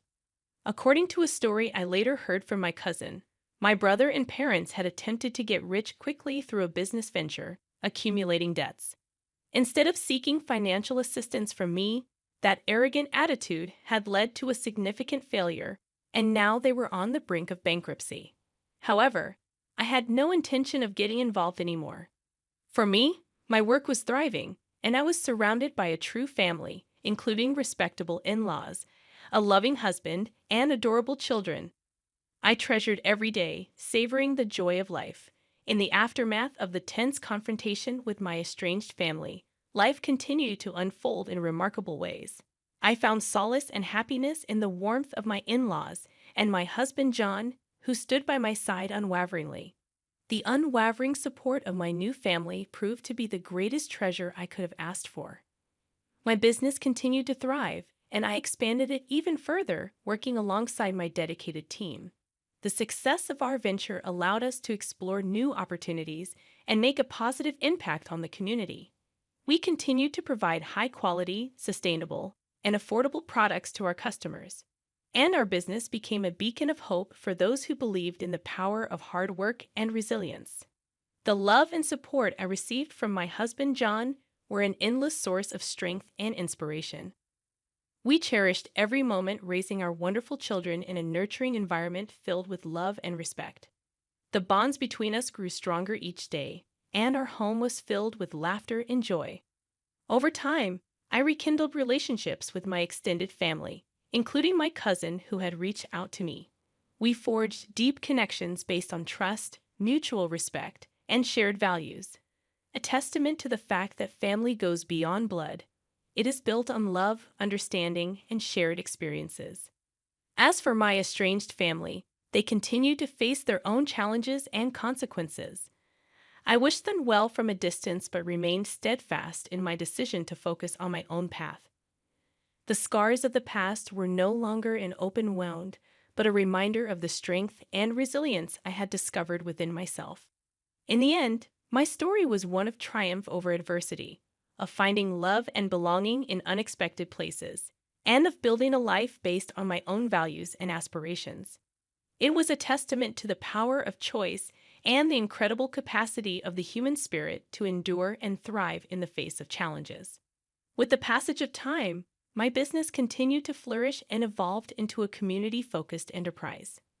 We started supporting local farmers and artisans, expanding our product range to showcase the talents of our region. Our commitment to sustainable practices, along with our dedication to quality, gained us a loyal customer base. This connection with our community allowed us to give back in various ways, from supporting local charities to hosting events that celebrated our shared values. As our children grew, we instilled in them the importance of hard work, empathy, and resilience. They witnessed firsthand the importance of family, not solely defined by blood, but by love and shared experiences. Our home became a sanctuary for their growth and development, fostering an environment where they felt loved, nurtured, and encouraged to pursue their dreams. The support from my in-laws remained unwavering. They were not just in-laws. They were the family I had chosen, and I couldn't be more grateful for their love and acceptance. My mother-in-law, in particular, became a cherished friend and confidant, offering her wisdom and guidance as I navigated life's challenges. Meanwhile, my cousin and I continued to build a strong and lasting bond. Our regular interactions allowed us to strengthen our connection, and we often found ourselves sharing life's joys and challenges. This relationship was a testament to the enduring power of chosen family, where genuine love and understanding prevailed. In the broader scope of life, I found solace in my decision to leave the past behind. While my estranged family faced their own trials, I focused on the present and the future. My husband, my children, and the people who surrounded me were my pillars of strength, reminding me that a loving, supportive family can be found in unexpected places. My story serves as a reminder that family is not solely defined by blood ties. It is a connection born from love, shared values, and mutual respect. I had come a long way from being disowned by my biological family, and the journey had made me stronger, more resilient, and deeply appreciative of the true meaning of family and the love that can be found in the most unexpected places. At 26 years old, I've been married to my 29-year-old husband for almost 3 years. Throughout this time, it's been apparent that my in-laws, including my husband's two 23-year-old twin sisters and his 21-year-old brother, haven't warmed up to me. Even my mother-in-law seems distant. I've always tried to bridge this gap, despite not understanding why they seem to harbor negative feelings toward me. Recently, I took it upon myself to plan my mother-in-law's 50th birthday party. Despite my husband's warning that his family might not appreciate my efforts, I was determined to mend the relationship. I'm someone who values connections, and the idea that these people didn't like me for no clear reason troubled me deeply. I meticulously organized the celebration at my mother-in-law's favorite restaurant, where she and her late husband frequented. I handled all the arrangements, from the food to the decorations, ensuring everything aligned with her preferences. Despite trying to involve my husband's siblings, they showed no interest and left the entire planning on my shoulders, even refusing to contribute financially. When the day arrived, my husband and I visited his mother to extend the invitation.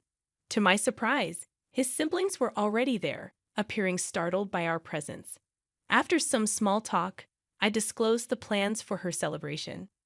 When my husband acknowledged that it was my effort, not his, she suddenly became cold, souring the atmosphere. Confused, I detailed how I had meticulously arranged the event, hoping she would appreciate my gesture. Instead, she delivered a falsely sweet thank you before informing me that I wouldn't be attending. Shocked, I asked her why. When I asked why, she explained that she wanted her 50th to be an intimate family affair, extending that designation only to relatives, not me. She essentially asked me to keep away. My husband and I were stunned, and in that moment, I realized he had been right all along. She was never going to appreciate any effort I put forth. The smirk on my in-laws' faces infuriated me further. I couldn't contain my frustration. I stood up and bluntly told her to go to hell, warning her that if she showed up the next day, I'd have security remove her. That wiped the smugness off their faces. She accused me of being cold and cruel, but I just laughed in response. I was fed up and made it clear that my decision was final. Her attempts to make me feel guilty by crying fell on deaf ears. I was too enraged to care. On the drive home, I tried to cancel the reservation, but it was too late. My husband seemed uncomfortable, choosing not to comment much except for saying I did the right thing before stepping out for a smoke. He's never been one to delve into family conflicts, and I appreciated him not making me feel worse about ignoring his advice. Since I'd already paid for everything, I canceled the last-minute invites, irking some of my mother-in-law's friends. Instead, I called upon my own friends to salvage the situation and make the evening enjoyable. My husband and I invited some of his friends too, deciding to turn the occasion into our own celebration. We hastily removed the decorations before they arrived and ended up having an absolute blast. I uploaded all the pictures when I returned home today. My sister-in-law texted me, upset that I repurposed the venue for my own use after canceling my mother-in-law's birthday party. She accused me of selfishness, highlighting how much the place meant to my mother-in-law.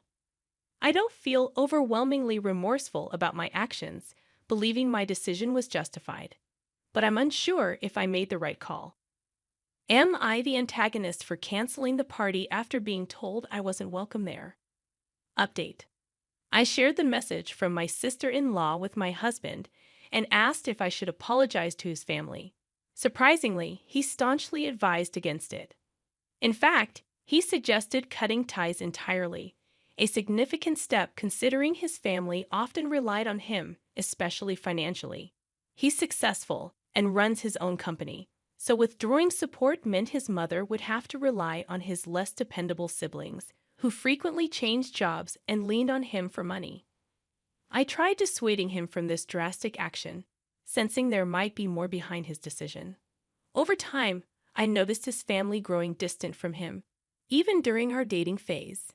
Despite his efforts to invite them over for dinner, they always found excuses to avoid it. I felt partly responsible, fueling my eagerness to build a connection with my in-laws, hoping it would help my husband reconnect with his family. There seems to be something deeper my husband hasn't shared. He's not the type to abandon family. Earlier, he emphasized the importance of family, making this sudden decision, while understandable given my recent treatment by my mother-in-law, highly uncharacteristic for him. I'm determined to understand the situation fully. I don't want him to be unhappy or resentful toward me in the future. I'm really hoping that he'll finally feel comfortable enough to open up and share what led him to take such a drastic step. Now, for the second update. After persistently urging him, my husband finally unveiled why he's decided to sever ties with his family after all these years. When he was 21, his father passed away, leaving his mother, who had never worked, and his siblings, who were all in school, dependent on him. With the inheritance his father left, it wasn't enough to sustain them, so he took on the responsibility of becoming the family's breadwinner. He toiled tirelessly day and night until around 23 when he secured investors for his startup. His success propelled him from just scraping by to thriving financially. However, his family began to grow lazy and materialistic, heavily relying on his newfound success. Despite feeling obliged to support them in his father's absence, he noticed their dependency increasing. Additionally, they treated his past girlfriends poorly, convinced that outsiders would distract him from his familial duties. When they realized I wasn't going to be driven away so easily, their annoyance grew, and they attempted to poison my husband against me. This led to clandestine fights and arguments during our dating period, where his family pushed him to end our relationship, but he remained resolute about marrying me. As time passed, they resorted to emotional manipulation. Even after years of trying to separate us, they continued to ask him for money. When the birthday incident occurred, his sister attempted to guilt-trip me, while his mother called him to emotionally manipulate him into leaving me due to the perceived insult. Learning about this, my husband reached his breaking point. He realized it was time to let go. I'm still in disbelief at how his family put him through all this, despite him being the sole support for years. My respect for them has evaporated due to their sheer greed. I'm grateful I stood by my husband despite their efforts to break us apart and exploit him for money. I couldn't care less about his financial status.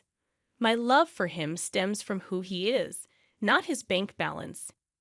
Knowing the entire story now, I'm astounded he endured this and kept it hidden from me for so long, trying to shield my feelings. I had hoped for a positive connection with my in-laws, but he understood it was an unrealistic expectation. I believe he's making the right call now. His family deserves to be cut off for their incredible selfishness, greed, and lack of respect for the man who supported them against all odds. In today's update, my husband finally made the call to his mother, informing her that unless they change their ways, he doesn't want to hear from her or his siblings. They'll need to find their own means of income as he won't support them indefinitely, as I had anticipated. Predictably, their reaction was explosive. Even without the phone on loudspeaker, I could hear my mother-in-law screaming at my husband. Their argument echoed through the room, as I was present while my husband conversed. Predictably, my mother-in-law attempted to shift blame onto me, accusing me of influencing his decision to sever ties and disrupt their family. She even asserted that my husband shouldn't allow himself to be swayed by his wife, which struck me as ironic coming from her.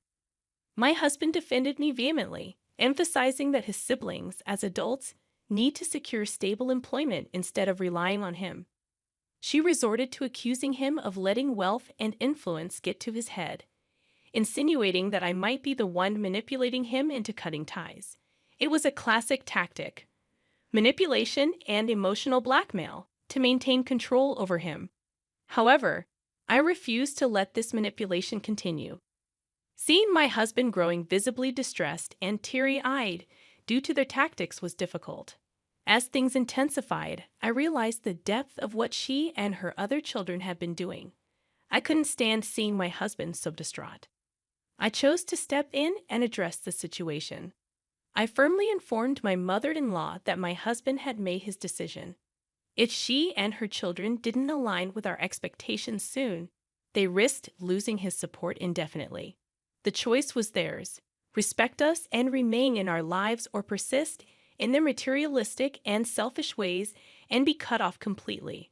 After asserting this, I hung up, muted notifications on my husband's phone to grant him a break from their messages, and allowed him time to calm down. We put our phones aside to watch a movie and distract ourselves. In the next update, after enduring harassment, my mother-in-law turned her attention to me. Following the movie, my husband resumed some pending work, and as I checked my phone, I found numerous missed calls and offensive texts from my in-laws. I anticipated this behavior and documented their messages without engaging. While handling work emails, my mother-in-law called again.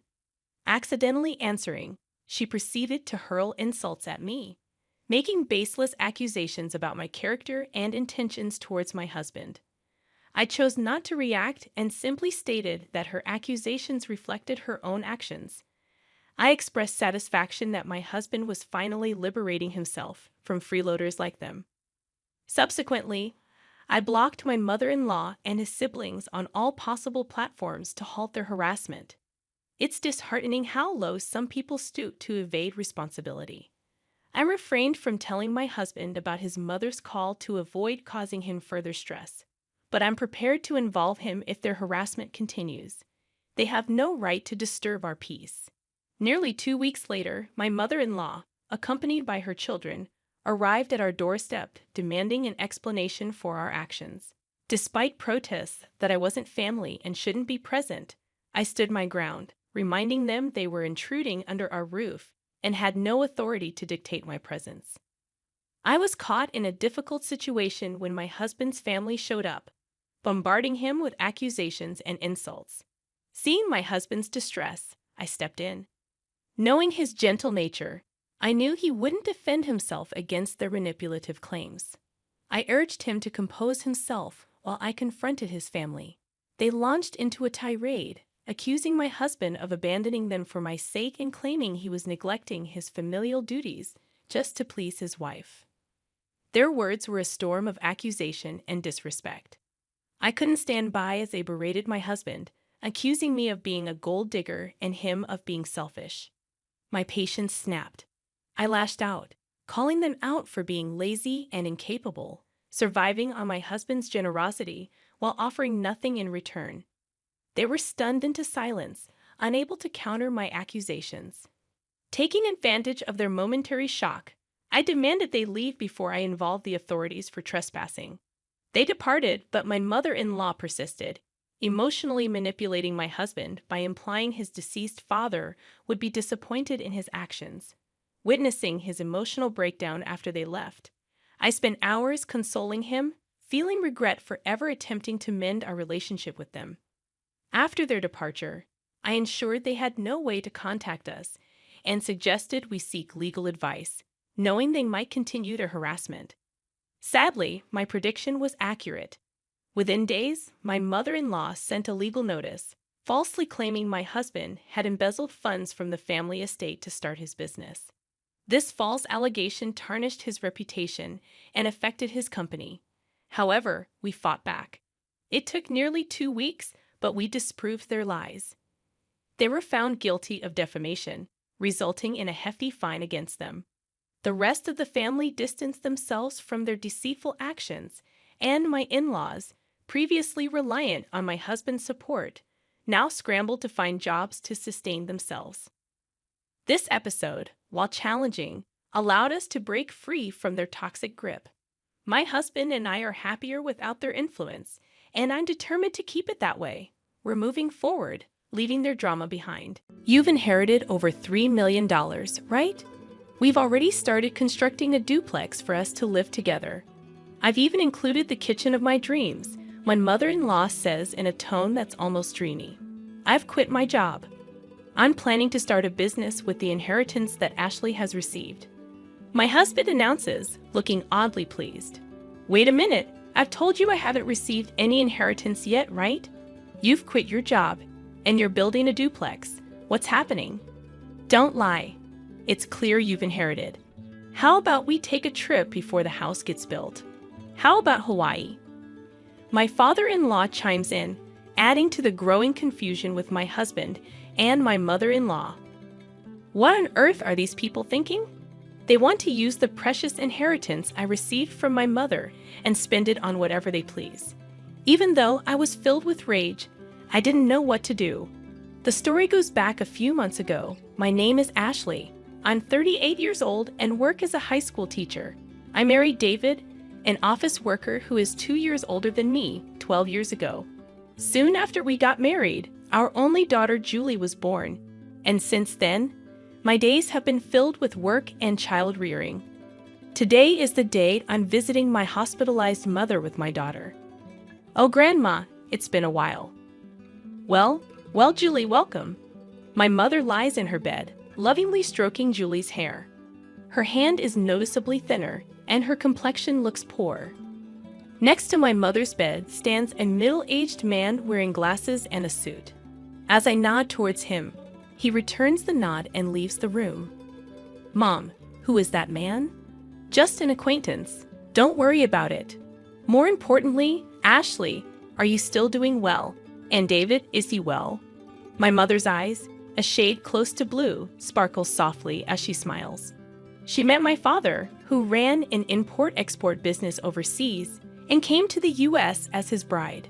Raising a child in a foreign country must have been hard, but my mother and father worked together to bring me up.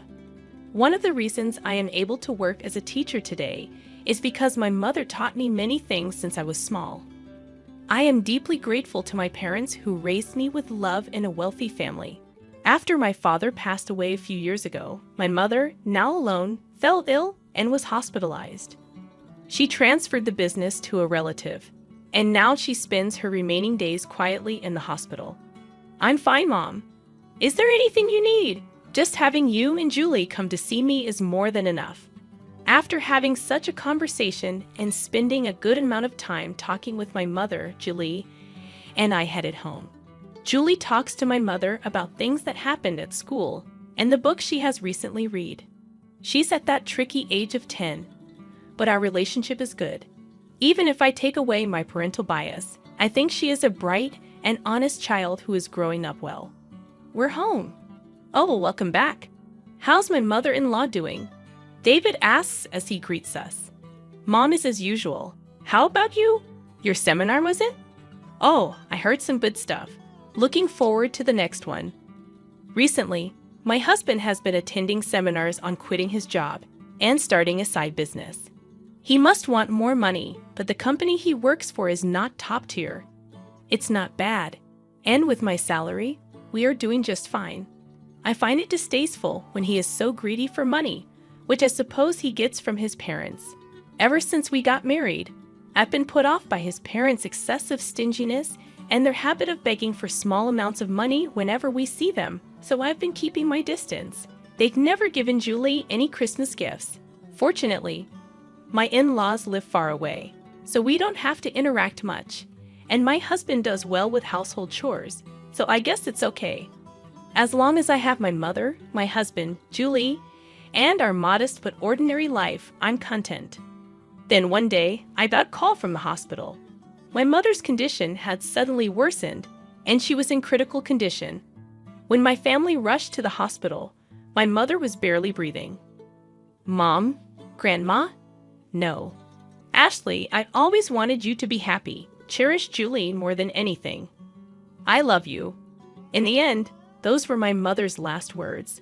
My mother, who raised me with all her heart alongside my father, adored Julie from the bottom of her heart. My mother's face in the coffin was peaceful, and all I could do was cry. Julie was by my side, crying with me. A little while after my mother passed away, an envelope arrived at our house, a law firm. Ashley was perplexed as she opened the envelope from an unfamiliar sender. Inside was a document stating, I have been entrusted with your mother's will, which leaves all of her inheritance to you. Ashley and her mother had never discussed the subject of inheritance before, so she was taken aback. However, since the letter had indeed arrived, she decided to visit the law firm on her own. Hello, I'm the attorney Ed. The man who appeared was the middle-aged gentleman with glasses who had been present when she visited her mother in the hospital. You were in my mother's hospital room before, Ashley questioned the man with the familiar face. Yes. We met in the hospital room. Actually, from that time, I was entrusted by your mother. Hearing his kind voice, Ashley found herself on the verge of tears, and then she was shocked beyond belief. 500 million. Yes, Ashley. When your father passed away, you waived your right to the inheritance so your mother could receive it all. When you add that inheritance to your mother's personal assets, even after deducting taxes, this is the amount your mother has named you as the sole heir. My parents had indeed been wealthy, but I hadn't imagined that they had left such an inheritance.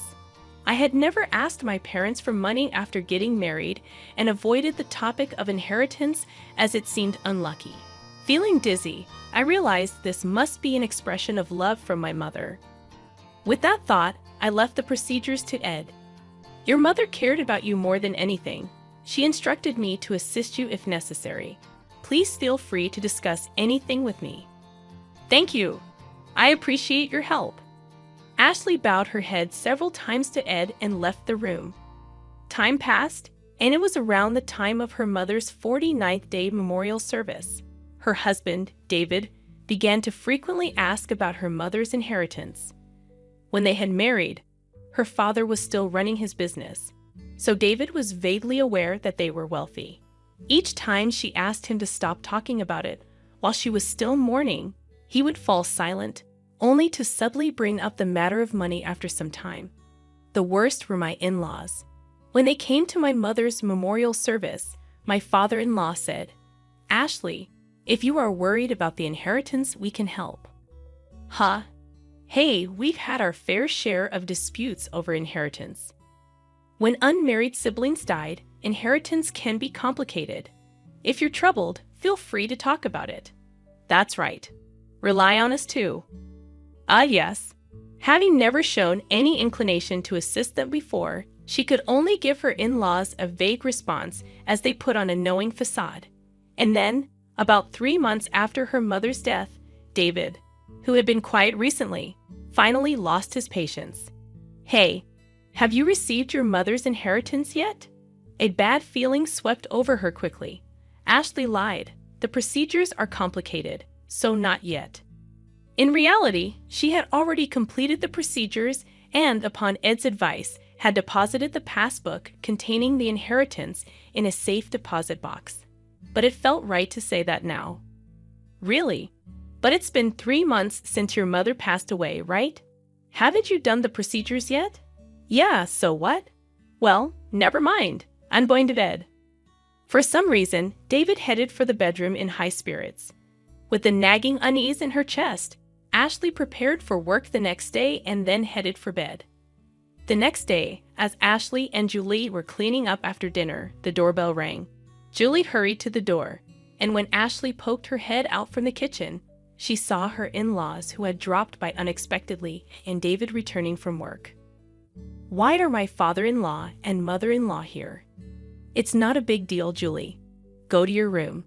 Julie glanced anxiously at us and headed to her room. What's going on? Never mind that, Ashley. We have something to celebrate today. Ed, her father-in-law, was in high spirits as he opened their fridge and took out a beer. Celebration. You inherited more than $300 million, didn't you? We've already started building a duplex house for us to live together. It even comes with a dreamlike modern kitchen. The one who spoke in the dreamy tone was her mother-in-law. What? What are you talking about, Ashley? Be happy. We've decided to build a duplex house. We used half of our savings and the money that Mom and Dad have put aside for the down payment. The loan is under my name, but you can pay it all at once with your inheritance, right? Give back to the two of them. I quit my job. I decided to start a business using that inheritance you received. David, her husband, looked somehow satisfied as he said these words. Wait a minute. What are you talking about? I told you I haven't received the inheritance yet, didn't I? And what does quitting your job and a duplex house mean? Don't lie. It's clear you've inherited. How about we go on a trip before the house is built? How about Hawaii? Amidst the escalating chaos, David and her mother-in-law were getting excited, agreeing with what Ed said. Then David said, laughing scornfully, "You're stingy, Ashley. We've looked into it because you kept saying you hadn't received the inheritance. You can't renounce an inheritance if you don't process it within 3 months. Whether you lied or told the truth about not processing, you still have inherited, right? That is, considering the scale of my father-in-law's company, there must be more than 300 million. We'll be able to live comfortably thanks to them. Thank you, mother-in-law. Be sure to prepare the money for the duplex house as soon as possible, and my capital too." Seeing David speak like that made her dizzy. But what on earth are these people who want to use my precious inheritance that I received from my mother as they please and indulge in luxury? Although filled with intense anger and about to yell, she couldn't say a word, worried about Julie, who was in the other room. "I'm going outside for a bit." She called out to the three of them, but they didn't hear her, happily discussing how they would use the inheritance. She went out without even taking her wallet. The night wind was cool, and it was then that the tears came. She went to the hilltop park where she used to come with her mother and cried, holding back her voice. Her anger didn't subside. Feeling frustrated and worn out, her heart was exploited. Her emotions were a mess, but she couldn't just say she wanted a divorce. They still had their child, Julie. Her mother's words, "Take care of Julie above all else," came back to her, and tears spilled again. Suddenly, someone spoke to her. Surprised, she opened her eyes, and the person began to speak softly. 3 days later, she called her husband and in-laws to a restaurant with private rooms. "So you finally came back home after that day. Did you withdraw the money, Ashley? You shouldn't leave home without telling your husband." "Exactly." Ignoring the words of the three people, she took out a document. It was a divorce notice already filled out. David, I want a divorce. What? What are you saying? Her husband looked panicked, and her in-laws looked at each other. I can't go on with you anymore. What are you saying? David's face was turning red as he lashed out at her. You're leaving us after receiving the inheritance. You changed because you got the money, you miser. That's my words, Ashley. Snap back. Ever since I inherited my mother's estate, you've been out of control. Quitting jobs to start a business, deciding to live with in-laws without even asking, taking out my savings to build a 2-family home, and then planning a trip to Hawaii. Who is the one who changed when the money came in? I can't possibly stay with such people. Wait, you can't just divorce me like that. That's right. Our savings after marriage are shared property. Half of the inheritance belongs to David, no matter what. That's correct. If it comes to that, we will take $300 million with us. David and my in-laws were foaming at the mouth as they approached me. Just as I was about to respond, the door to the private room slid open. Dad, Grandpa, and Grandma should know better. The inheritance Mom received doesn't become shared property, right, Mr. Ed?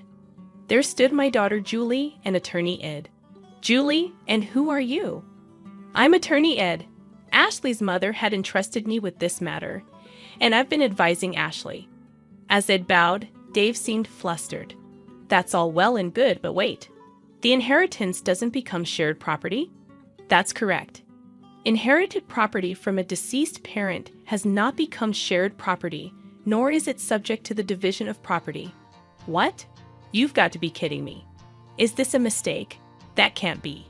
In front of the flustered three, I was taken aback. It seems that they really thought that the inheritance I received would become their property. In that case, it's even more reason not to divorce. I'll cling to you no matter what. My husband with bloodshot eyes shouted out without any regard. Stop it already? That was Julie. She continued her calm words. Since Mom suggested divorce, no, since Mom inherited the estate. Has Dad ever thought about Mom once? Grandpa and Grandma only ever talk about money. They never once mentioned me. I can't consider such people as family. David and my in-laws were taken aback. The day I was crying about my inheritance, Julie was the one who spoke up. Julie came running after me, and she told me Dad, Grandpa, and Grandma are too much, trying to take Grandma's legacy for themselves. Mom, I'm on your side. Let's fight this together. With those words, I made up my mind, contacted Ed, and arranged this meeting. Julie, it's not like that. Dad wants you to be happy. That's right, Julie dear. You'd be happier living with us, wouldn't you? That's right. A child shouldn't interfere. My desperate husband and still assertive in-laws. Julie, with an exasperated look on her face, said, I'm going with Mom. I can't bear to be with you anymore. Julie said this and looked away. Anyway, we've made up our minds. Julie and I will be leaving. As I said this calmly, David got angry. Hey, I've never cheated, and you can't force a divorce. I'll hire a lawyer. We'll get that money one way or another. If that's the case, I will take care of it from here. Ed spoke quietly. The issue here is whether there are grave reasons for not continuing the marriage, quitting his job, using the household savings without permission, deciding to live together, and Julie is saying she can't bear it. There are various points we can argue. Moreover, your daughter recorded the sound of all of you begging for Ashley's inheritance. That should also serve as evidence. Damn it. David slumped, and my in-laws turned pale. After seeing that, Julie and I left the restaurant. A year later, thanks to Ed's efforts, my divorce with David was finalized. Julie and I moved into the house my mother had lived in, but there were several times when we received letters saying, I love you, come back, and David was seen loitering near Julie's school. So we asked Abe to apply for a restraining order. After that, it was quiet. According to the rumors, they actually did build a 2-family home. My already retired in-laws had to work in a factory, and although David looked for work, he couldn't find any and is now doing manual labor. I heard from the neighbors that there were constant arguments in the new two-family house because of their troublesome fights. They became disliked by everyone in the neighborhood. Julie and I are still living peacefully, helping each other. A while ago, Julie said, "I want to study abroad in the country where Grandma grew up, so it cut ties completely with my ex-husband. We made up our minds to move overseas. We used a bit of my mother's inheritance, but I'm sure she would be pleased." Now, Julie seems to be enjoying school every day, and I've started working as a teacher there. I hope these peaceful days continue.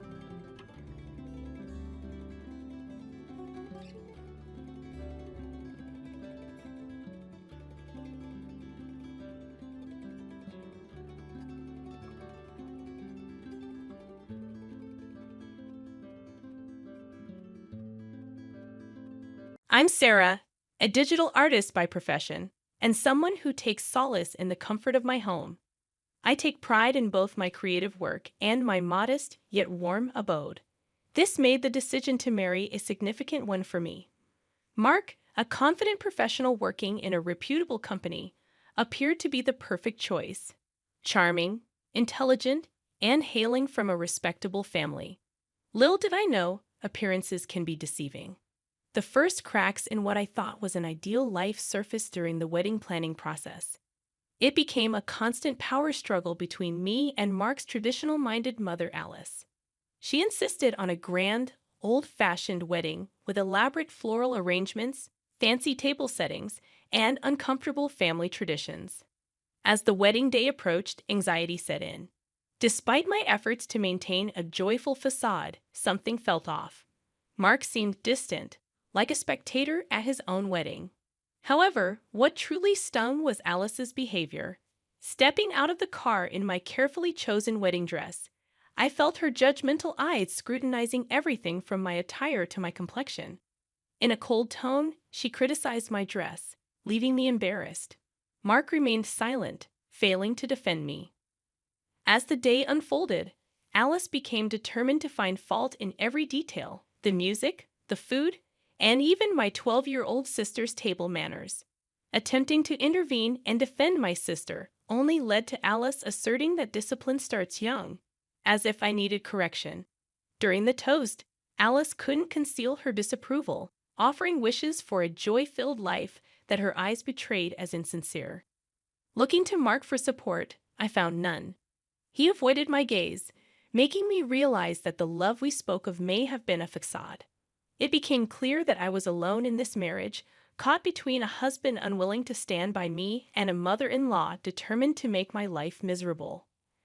Our wedding day, meant to mark the beginning of a happy life together, felt more like the opening chapter of a somber tale as we departed for our honeymoon.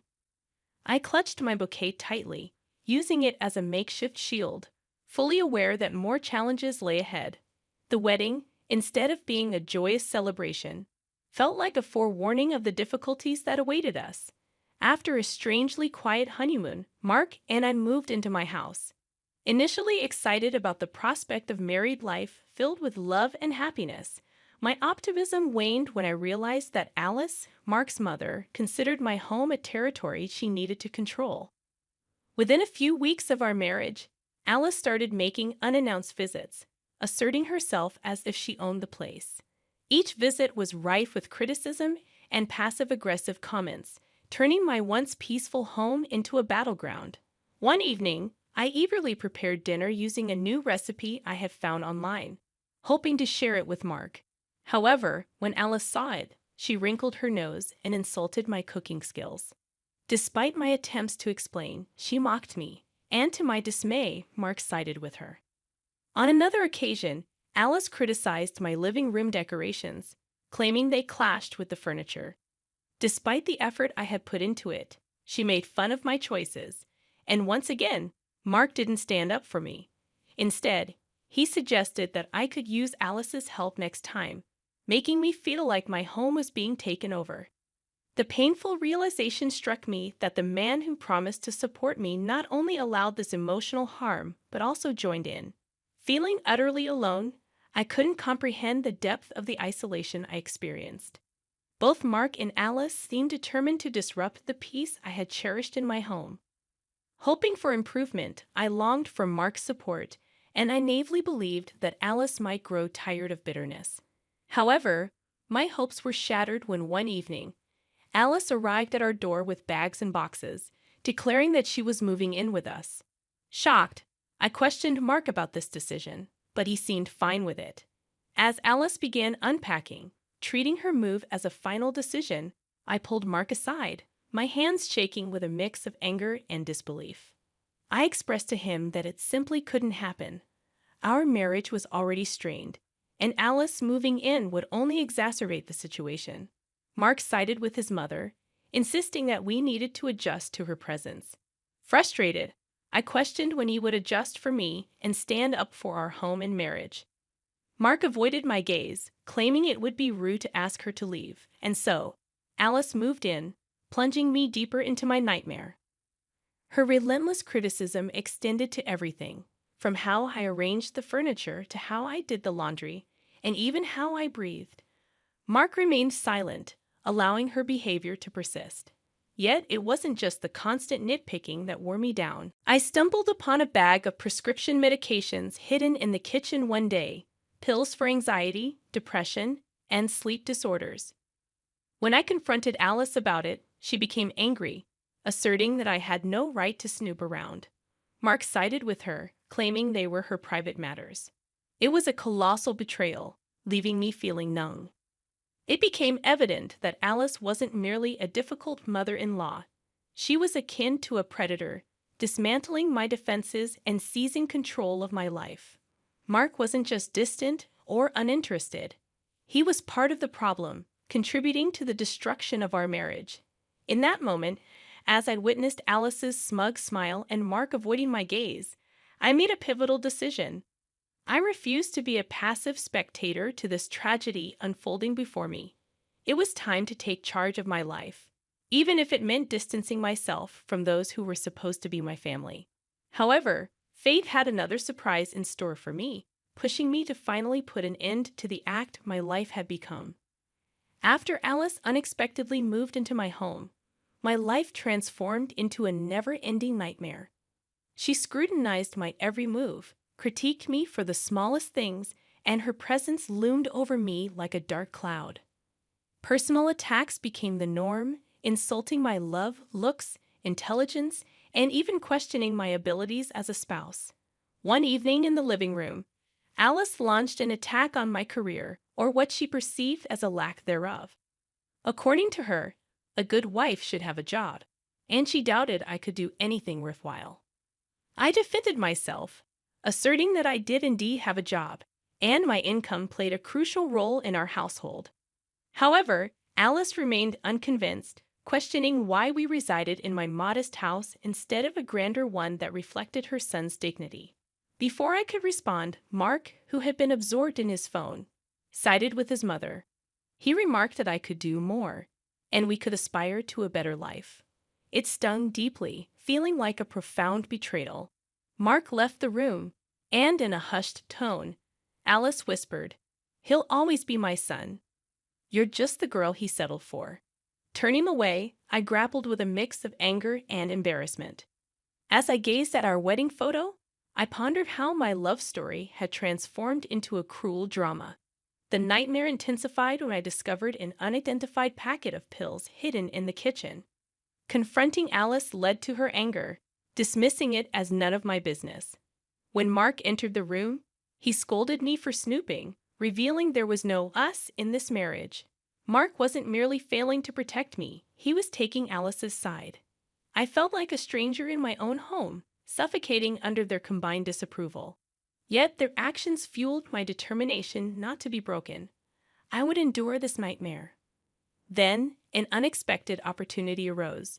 Mark's friend Jake invited us to a party, and despite my reservations, I was coerced into attending. The request felt more like an order, and we found ourselves at Jake's lavish house.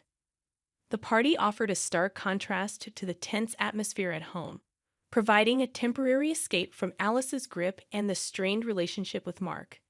Laughter filled the air, music played, and for a brief moment, I could almost forget the daily battles and criticisms. As the evening unfolded, I found myself conversing with Jake, Mark's friend, and the host of the party. Jake's friendly and approachable demeanor sharply contrasted with Alice's cold judgment.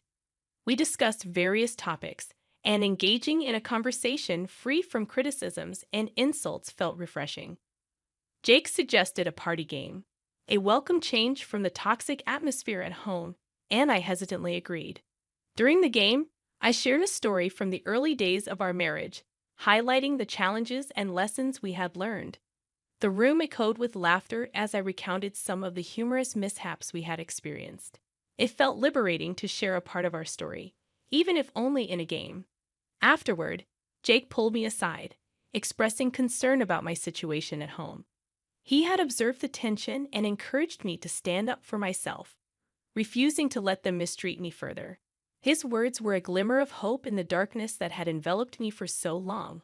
Over the next few weeks, as I pondered my life and the choices I had made, I came to the realization that I deserved better than the constant emotional abuse and the suffocating feeling of being trapped in my own home. With Jake's support and encouragement, I took small steps toward reclaiming control over my life. I began attending therapy sessions to build my self-esteem and develop strategies for navigating the toxic dynamics in my marriage. The journey wasn't without its challenges and setbacks, but my determination to break free from the cycle of abuse and regain my sense of self-worth remained unwavering. Over time, I engaged in candid conversations with Mark about the need for change in our relationship. It was a difficult process, but he gradually recognized the toll that Alice's presence and his own indifference had taken on our marriage. Together, we started setting boundaries and actively worked on improving our communication. The path to reclaiming my life was challenging, but it was a journey I was resolute in pursuing. With the support of friends like Jake and newfound determination, I began rebuilding my self-confidence and finding my voice. Step by step, I knew I had the strength to overcome the nightmare that had consumed my life for far too long. During the first half hour of the party, everything seemed okay. People laughed, clinked glasses, and music filled the air. However, as the night progressed, I noticed Mark growing more distant. He spent more time with others than with me, and when our eyes met, he seemed annoyed. Eventually, Mark disappeared, and my search for him among the guests proved unsuccessful. Turning to less crowded areas of the house, I heard a soft giggle followed by Mark's unmistakable voice. My heart sank even before I reached the door where the sounds emanated. Taking a deep breath, I opened the door to find Mark with another woman. They were oblivious to my presence for what felt like an eternity. When they finally noticed, Mark's face displayed annoyance rather than guilt or regret. He snapped at me, questioning my apparent lack of courtesy and knocking. Unable to contain my anger, I retorted, "Knocking? Are you serious? What are you doing, Mark?" Trembling not with sadness but fiery rage, I witnessed his face turn red, a mix of embarrassment and anger. He suggested we discuss it at home, but I was done talking. Unable to endure further humiliation, abuse, and disrespect, I stormed out, and Mark neither followed nor called out to me. I returned home alone, my mind racing but surprisingly clear. A line had been crossed, a boundary broken. The next morning, Mark acted as if nothing had happened. It was then that Alice, always ready to take advantage of the situation, decided to speak up. She criticized me for embarrassing myself and Mark. That was the last straw. I couldn't take it anymore. Embarrassment. You have the audacity to talk to me about embarrassment after everything you and your son have done. I shot back at her, fueled by months of anger and frustration. Alice threatened to call the police, but I didn't back down. "Go ahead," I said as I dialed my own number into the phone. "They might be interested in the package in the kitchen cupboard." Mark looked puzzled, then alarmed. But before he could say anything, the doorbell rang. As I opened the door for the police officers, a strange calm washed over me. It was as if all the chaos and pain had led to this moment of clarity. My nightmare was about to end, and theirs was about to begin. The police officers were professional but puzzled. They said they received a call about a disturbance, and I confirmed it, leading them to the kitchen cupboard. Inside, I showed them the packet of pills. Mark panicked and asked his mother what she had done. The officers turned to Alice. "Ma'am, you'll need to come with us," one of them said.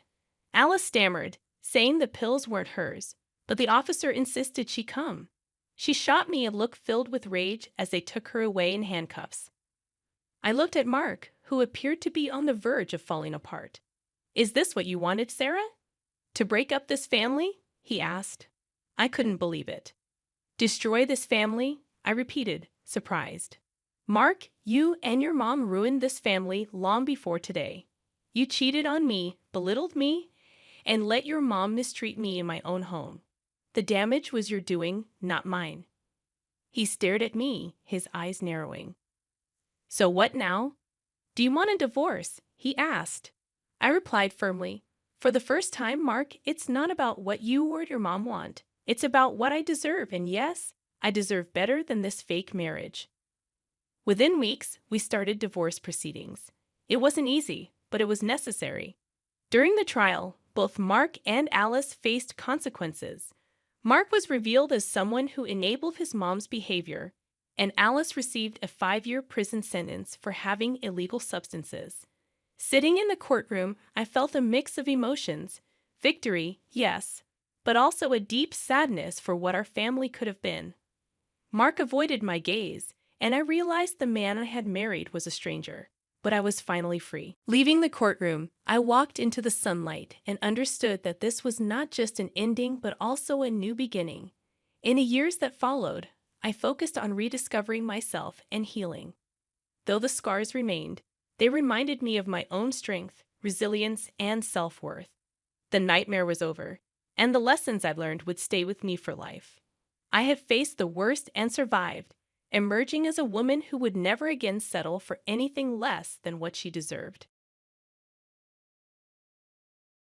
Hello, I am a single woman in my 60s. Since childhood, I held on to the belief in a reciprocal philosophy, thinking that my hard work and dedication would be met with equal effort in return.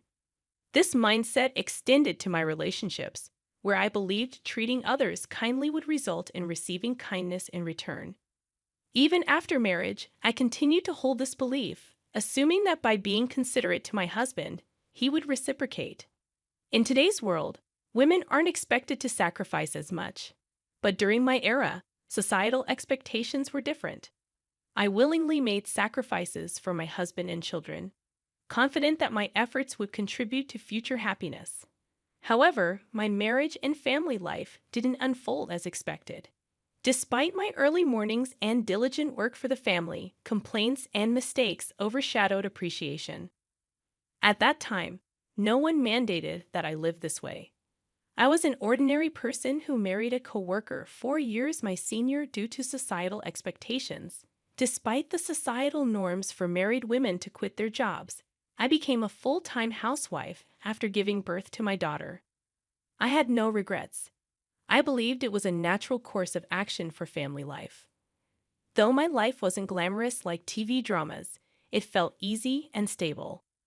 Around my daughter's 9th grade, tragedy struck when my mother passed away suddenly from a heart attack. While mourning her loss, I discovered my husband's affair. In the midst of my grief, he found joy elsewhere, becoming uncaring and eventually demanding a divorce. Despite my determination to avoid divorce, my husband's behavior became unbearable.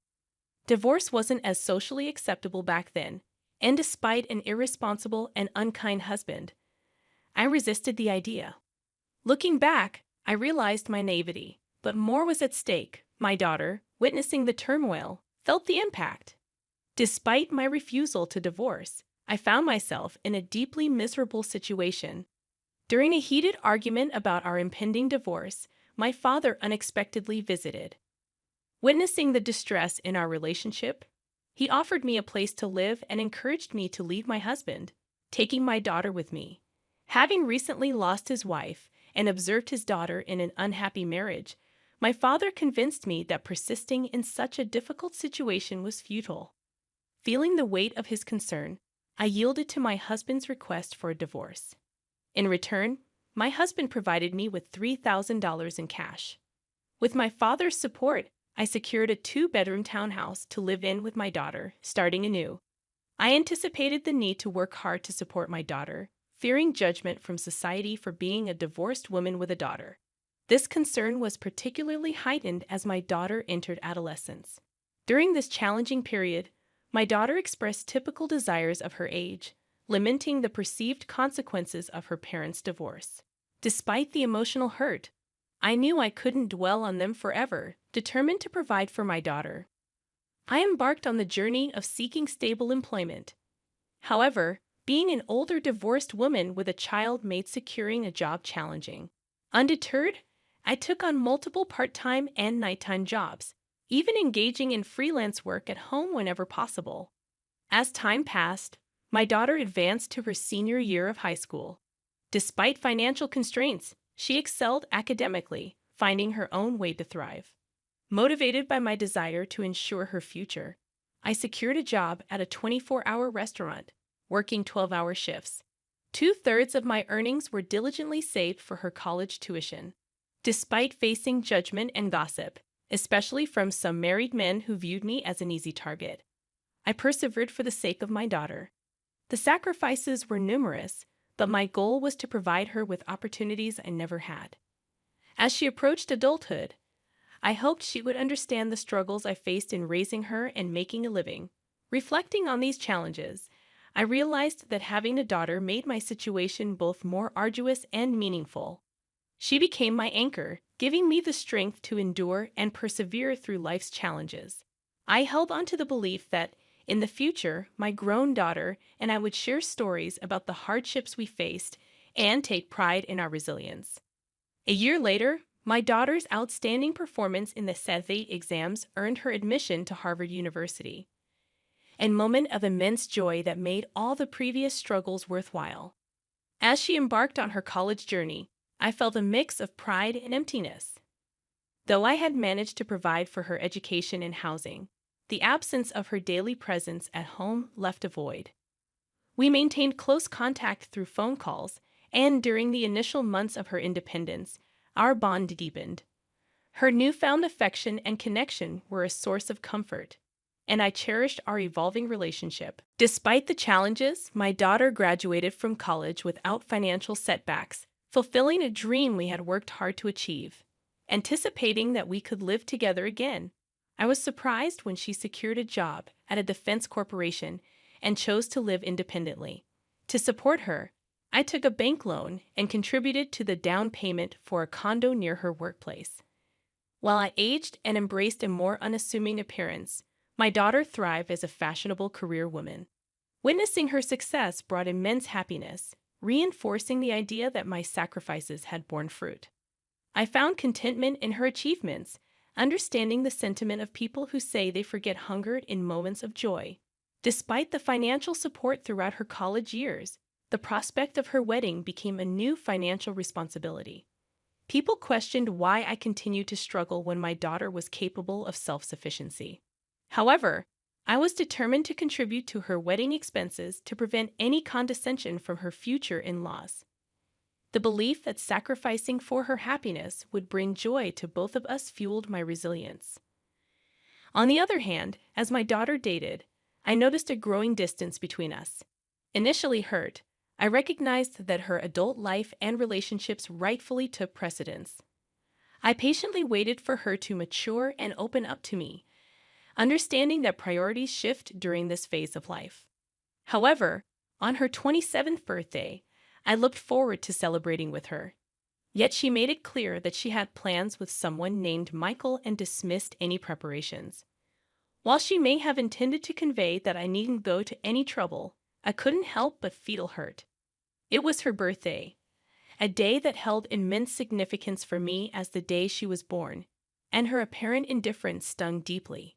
It was challenging to comprehend why my daughter considered spending money on her birthday a waste, given the tight budget. Despite her intelligence, her understanding of her own mother seemed distant. Despite my hurt feelings, I understood she was my only daughter, and I wanted to see her briefly on her birthday, even if it meant taking a day off work. On that day, I meticulously paid attention to my appearance before going to her workplace. However, what awaited me was an unexpected and emotionally charged encounter in the company lobby. I saw my ex-husband with his mistress, individuals I never wished to see again. Doubting how he found out and came there, I frantically called my daughter, only to be abruptly hung up on as she claimed to be busy with a meeting. Feeling dumbfounded, I turned around, only to hear my daughter happily calling her dad and embracing him with a bright smile. Her boyfriend seemed familiar with my ex-husband and his wife, adding to my fury. In that moment, I felt betrayed, as if the whole world conspired against me. Drained of meaning, I hastily left the scene.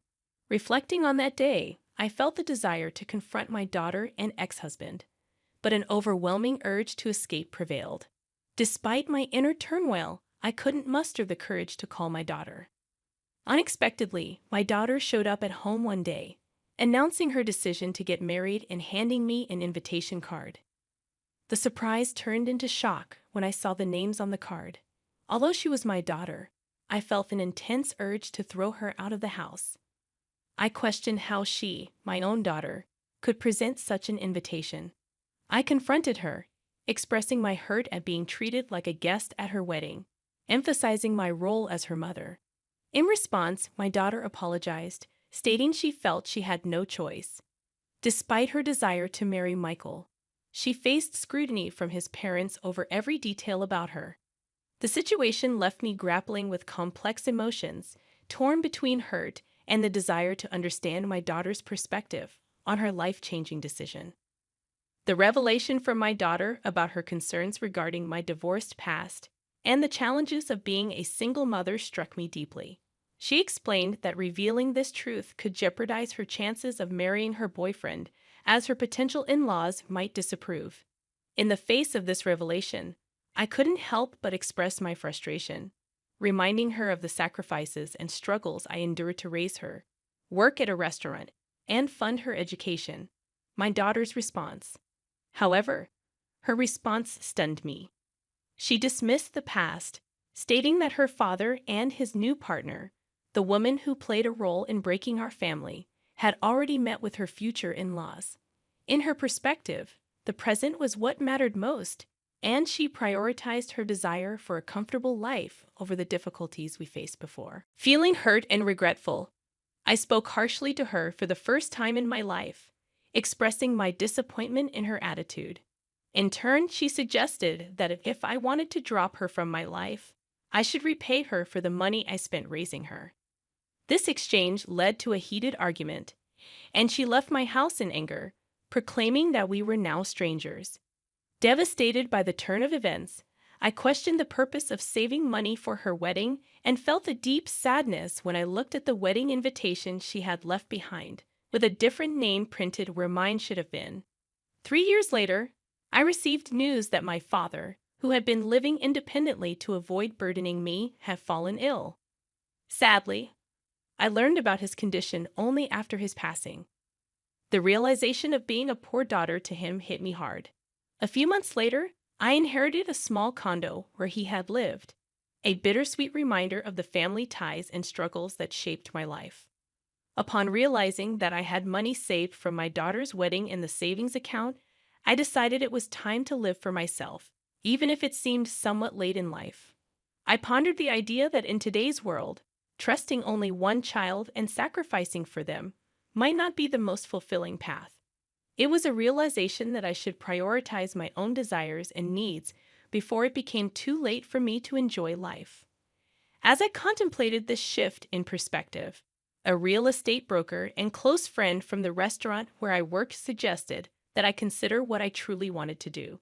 Despite societal expectations for women to sacrifice, I felt the desire to break free from that mold and live for myself. I harbored a feeling of regret and sorrow for the sacrifices I made over the years, and I yearned to pursue personal fulfillment. Inspired by my friend, I embarked on studying the real estate business and even delved into auction biddings. With some savings and money from selling my late father's condo, I seized the opportunity to take on a new challenge. In the surprising turn of events, I became a building owner overnight, residing in a prime location. 6 months later, after returning from a mountain climbing adventure, I found myself on the top floor of my building, now transformed into my home. Unexpectedly, someone knocked on my door, and I debated whether to pretend not to be home due to fatigue. However, curiosity prevailed, and I opened the door to find my pregnant daughter with a chubby-cheeked toddler in her arms. Tearful and distressed, she explained that she had been deceived by her husband, who turned violent and had affairs. Faced with impending childbirth and raising her young daughter, she sought refuge with me, despite my initial shock and the lingering hurt from our previous arguments. I couldn't turn my back on my daughter in need.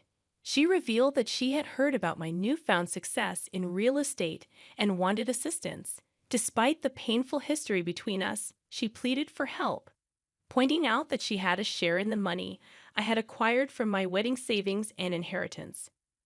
Caught between anger and compassion, I couldn't deny my daughter's plea for help. Despite her past actions, I recognized the vulnerability in her situation and knew that as a mother, I couldn't turn her away.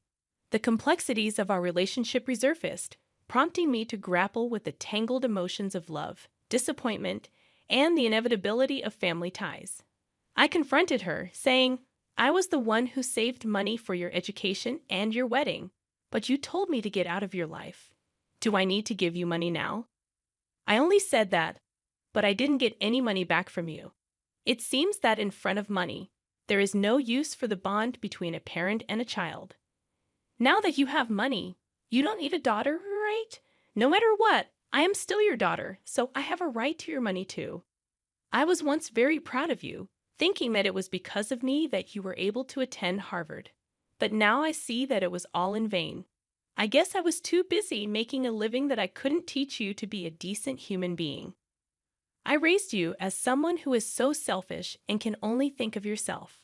I don't plan to give you one penny, so you can either go back to your husband or your wonderful father. You are too mean. Could you abandon your own daughter? Do you think other people would care for me at all? That wife already ran off with the money, and he has disappeared trying to look for her. If you abandon me, I'll become an orphan. Now I have a child and I'm pregnant, so how could you be so mean to me? Would you be happy if I died like that? When she screamed at me, I couldn't put up with her any longer, so I took out all the money I had in my wallet and threw it at her. Since you are acting so pathetic, I'll give you that. However, never come back to my house because I won't let you in. There's something that I learned in the meantime, just that your life is important. Now my life is important. You cannot put me in and out of your life at your whim. I coldly let my daughter and her child out of my house. Of course, I would not feel good about it since she was my daughter after all. However, I couldn't accept her because she still was as selfish as before, and I couldn't bury the past. However, I felt sorry for my little granddaughter, who was innocent and got kicked out together with her mom.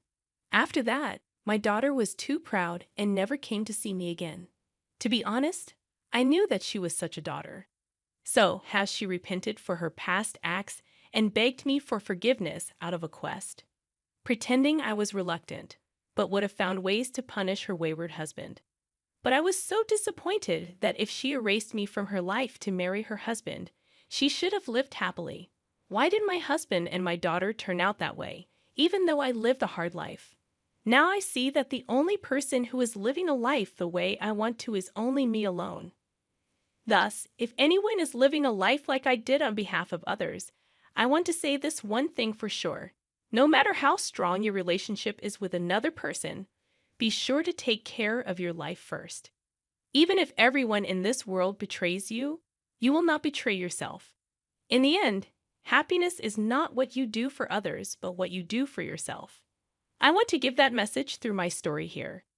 Even though it may seem like a life that's only felt half, I plan to try to fill that remaining half from now on for complete happiness. Thank you for listening to my story. I hope all goes well for you today, and good fortune will be with you. Please cheer for me and write your comments of wisdom in the comment section. Pressing like and subscribing is a big help to me. Have a wonderful day, everyone. I'm Emma Jean, and I learned early in life that appearances can be deceiving.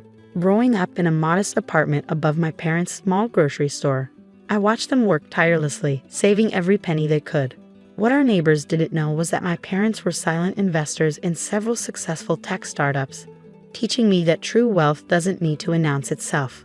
"Remember, Emma," my father would say while counting the day's earnings. "Money talks, but wealth whispers." I took those words to heart, excelling in finance and economics while working part-time at our store. By 25, I had my MBA and had quietly built my own investment portfolio worth millions.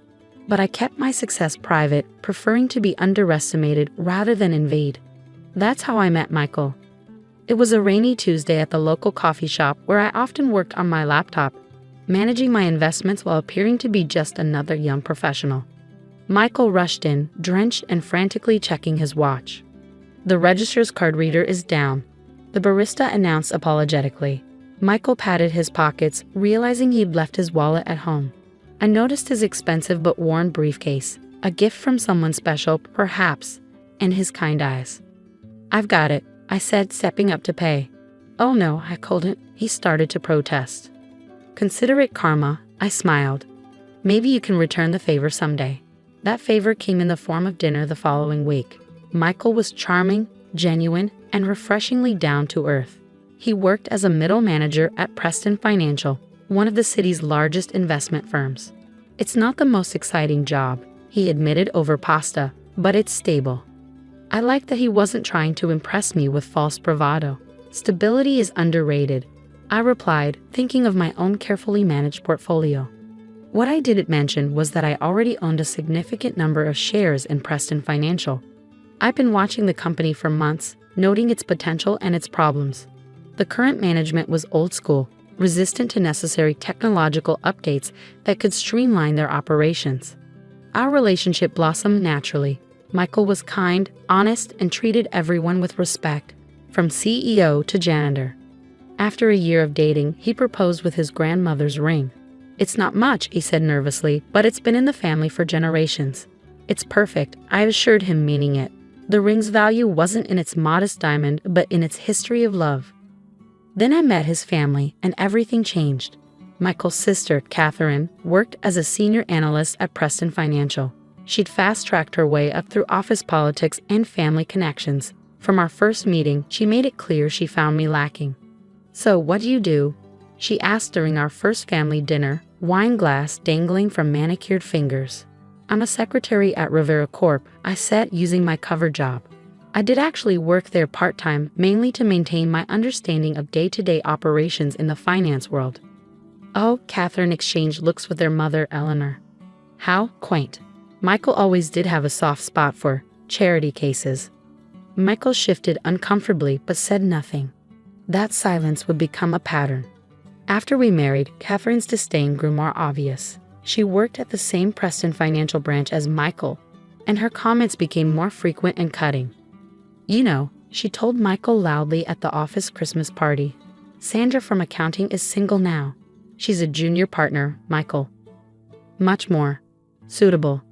I maintained my composure, but Michael's lack of defense stung. He wanted to avoid conflict, he said later. "Keep the peace." What they didn't know was that I'd been steadily increasing my stake in Preston Financial. The company needed modernization, and I was positioning myself to make it happen. My cover as a part-time secretary at Rivera Corp allowed me to observe without suspicion.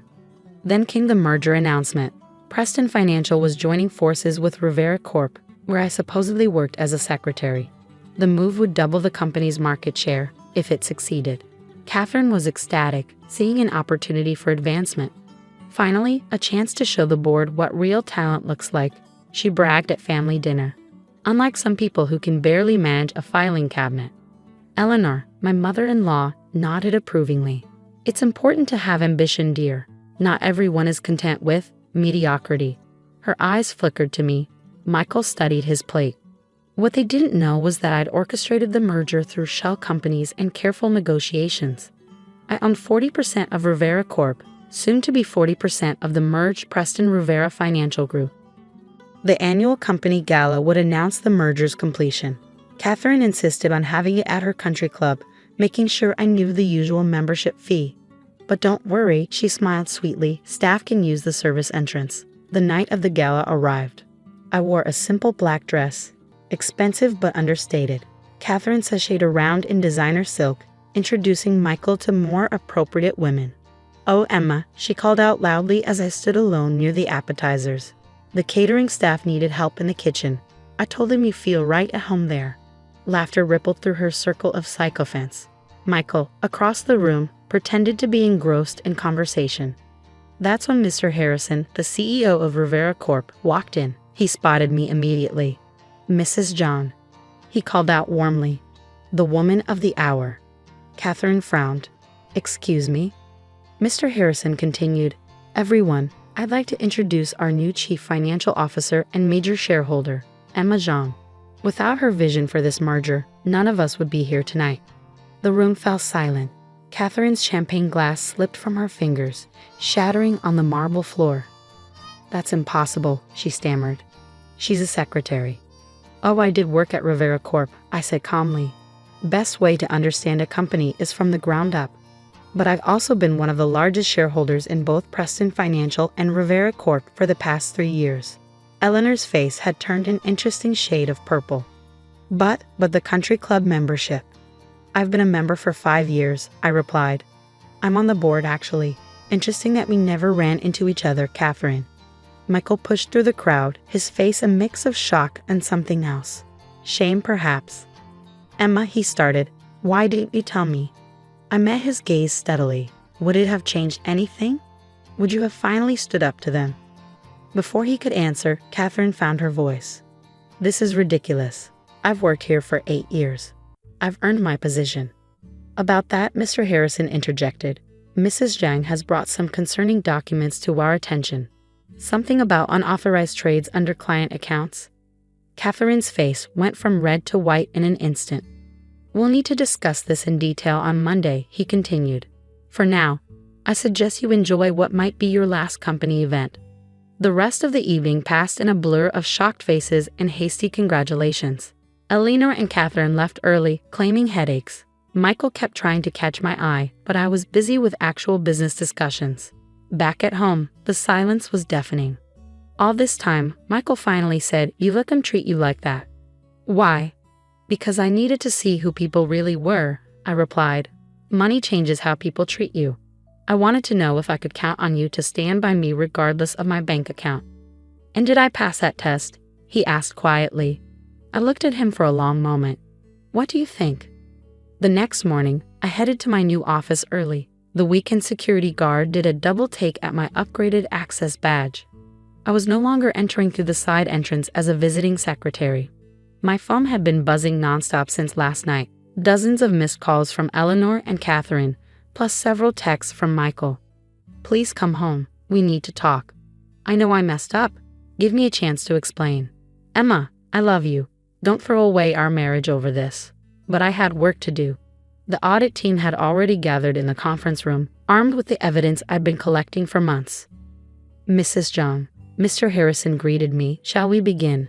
The evidence against Catherine was damning. She'd been running a sophisticated scheme, making unauthorized trades using client funds, skimming profits, and covering her tracks through manipulated records. The amounts were staggering, over $5 million diverted over 3 years.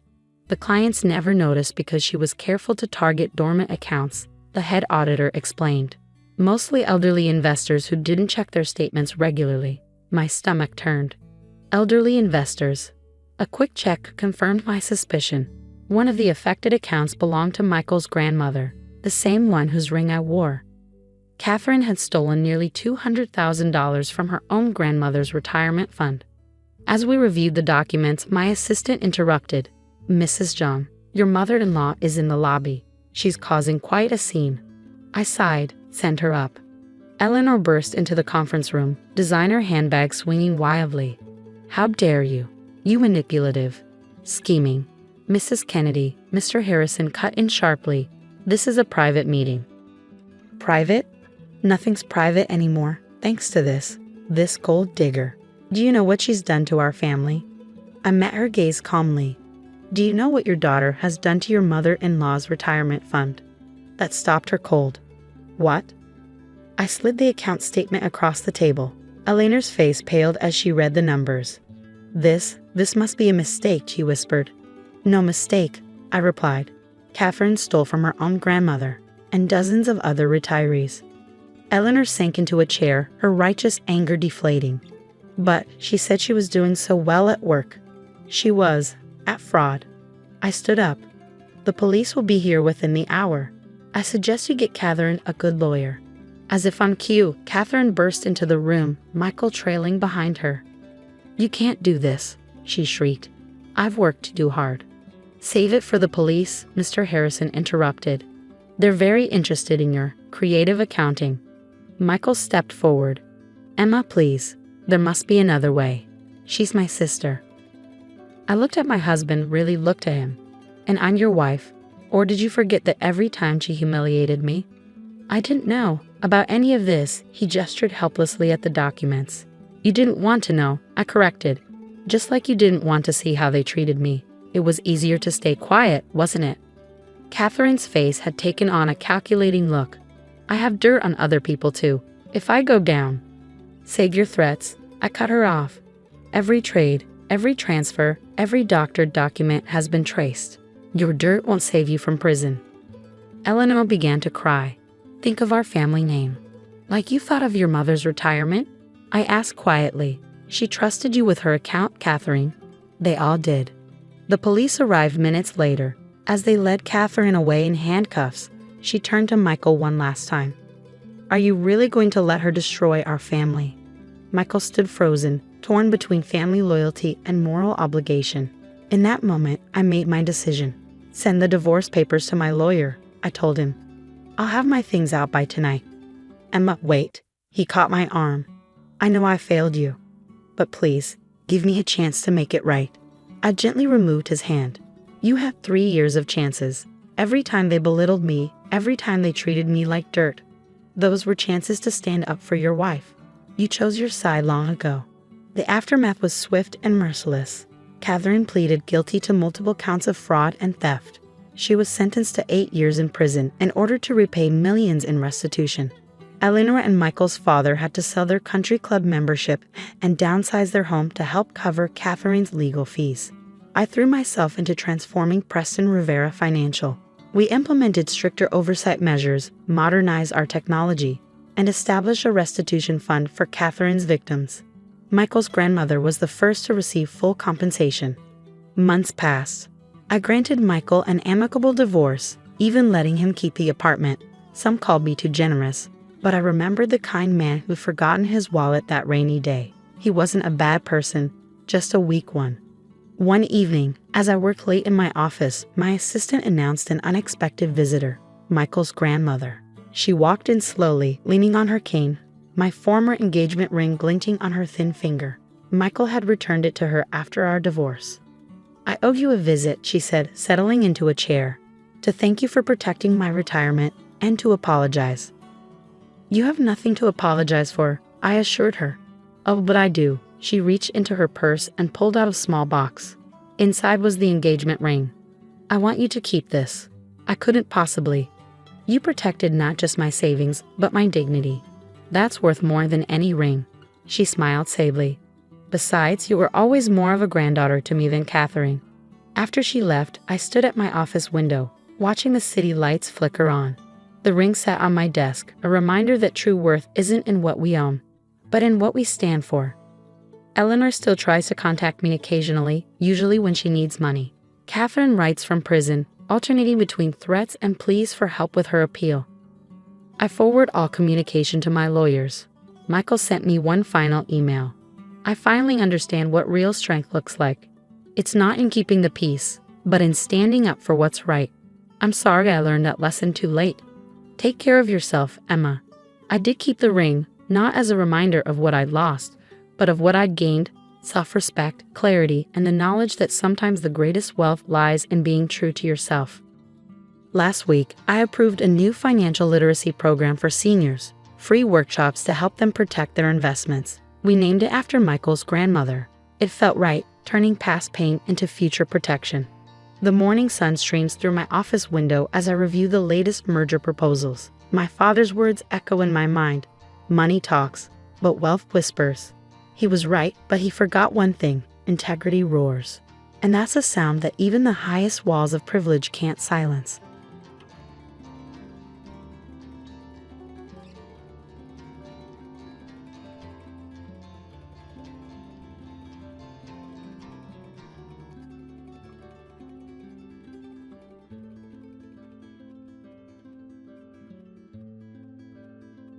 After not seeing him for a month, John just thrust a divorce lawyer's business card at me without even asking, "Are you okay? Or how are you feeling divorcing a wife who doesn't work?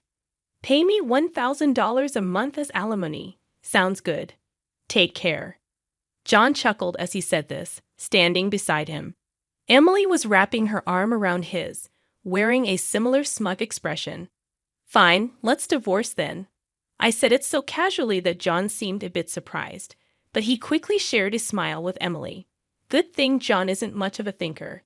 It makes my plan easier to execute. After the divorce papers got approved, I decided to start my revenge plan on both of them. I will make them cry as a celebration of my recovery. My name is Sarah Wolf. I'm a 47-year-old illustrator. I'd also work as a children's book author. I just love drawing. I have 2 childhood friends, John and Emily. They're important friends to me, and John is also my husband. It all started when John asked me out as I was heading to a different college after high school. I was surprised. I'd thought he was into Emily, but I couldn't say no to a confession from John, whom I had secretly liked. After some thought and consultation with Emily, I accepted John's proposal. Emily's behavior had been a bit problematic since teens, but she was still a dear friend to both John and me. However, Emily had a tendency to snatch other people's boyfriends and then dump them once they became obsessed with her, causing problems time and again.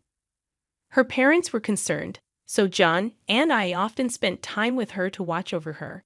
John and I got married when we were 25, 4 years later.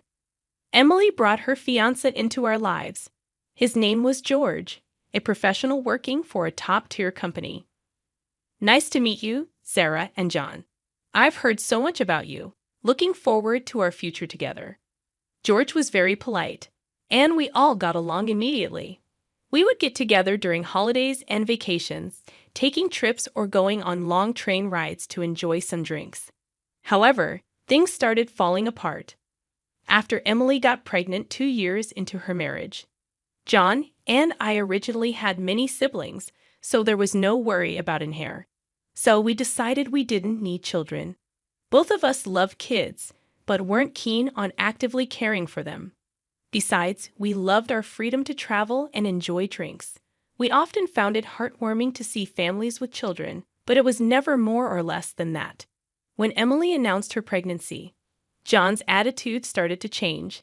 He quit smoking because Emily said she couldn't stand the smell, and even offered to drive her to doctor's appointments using his vacation days.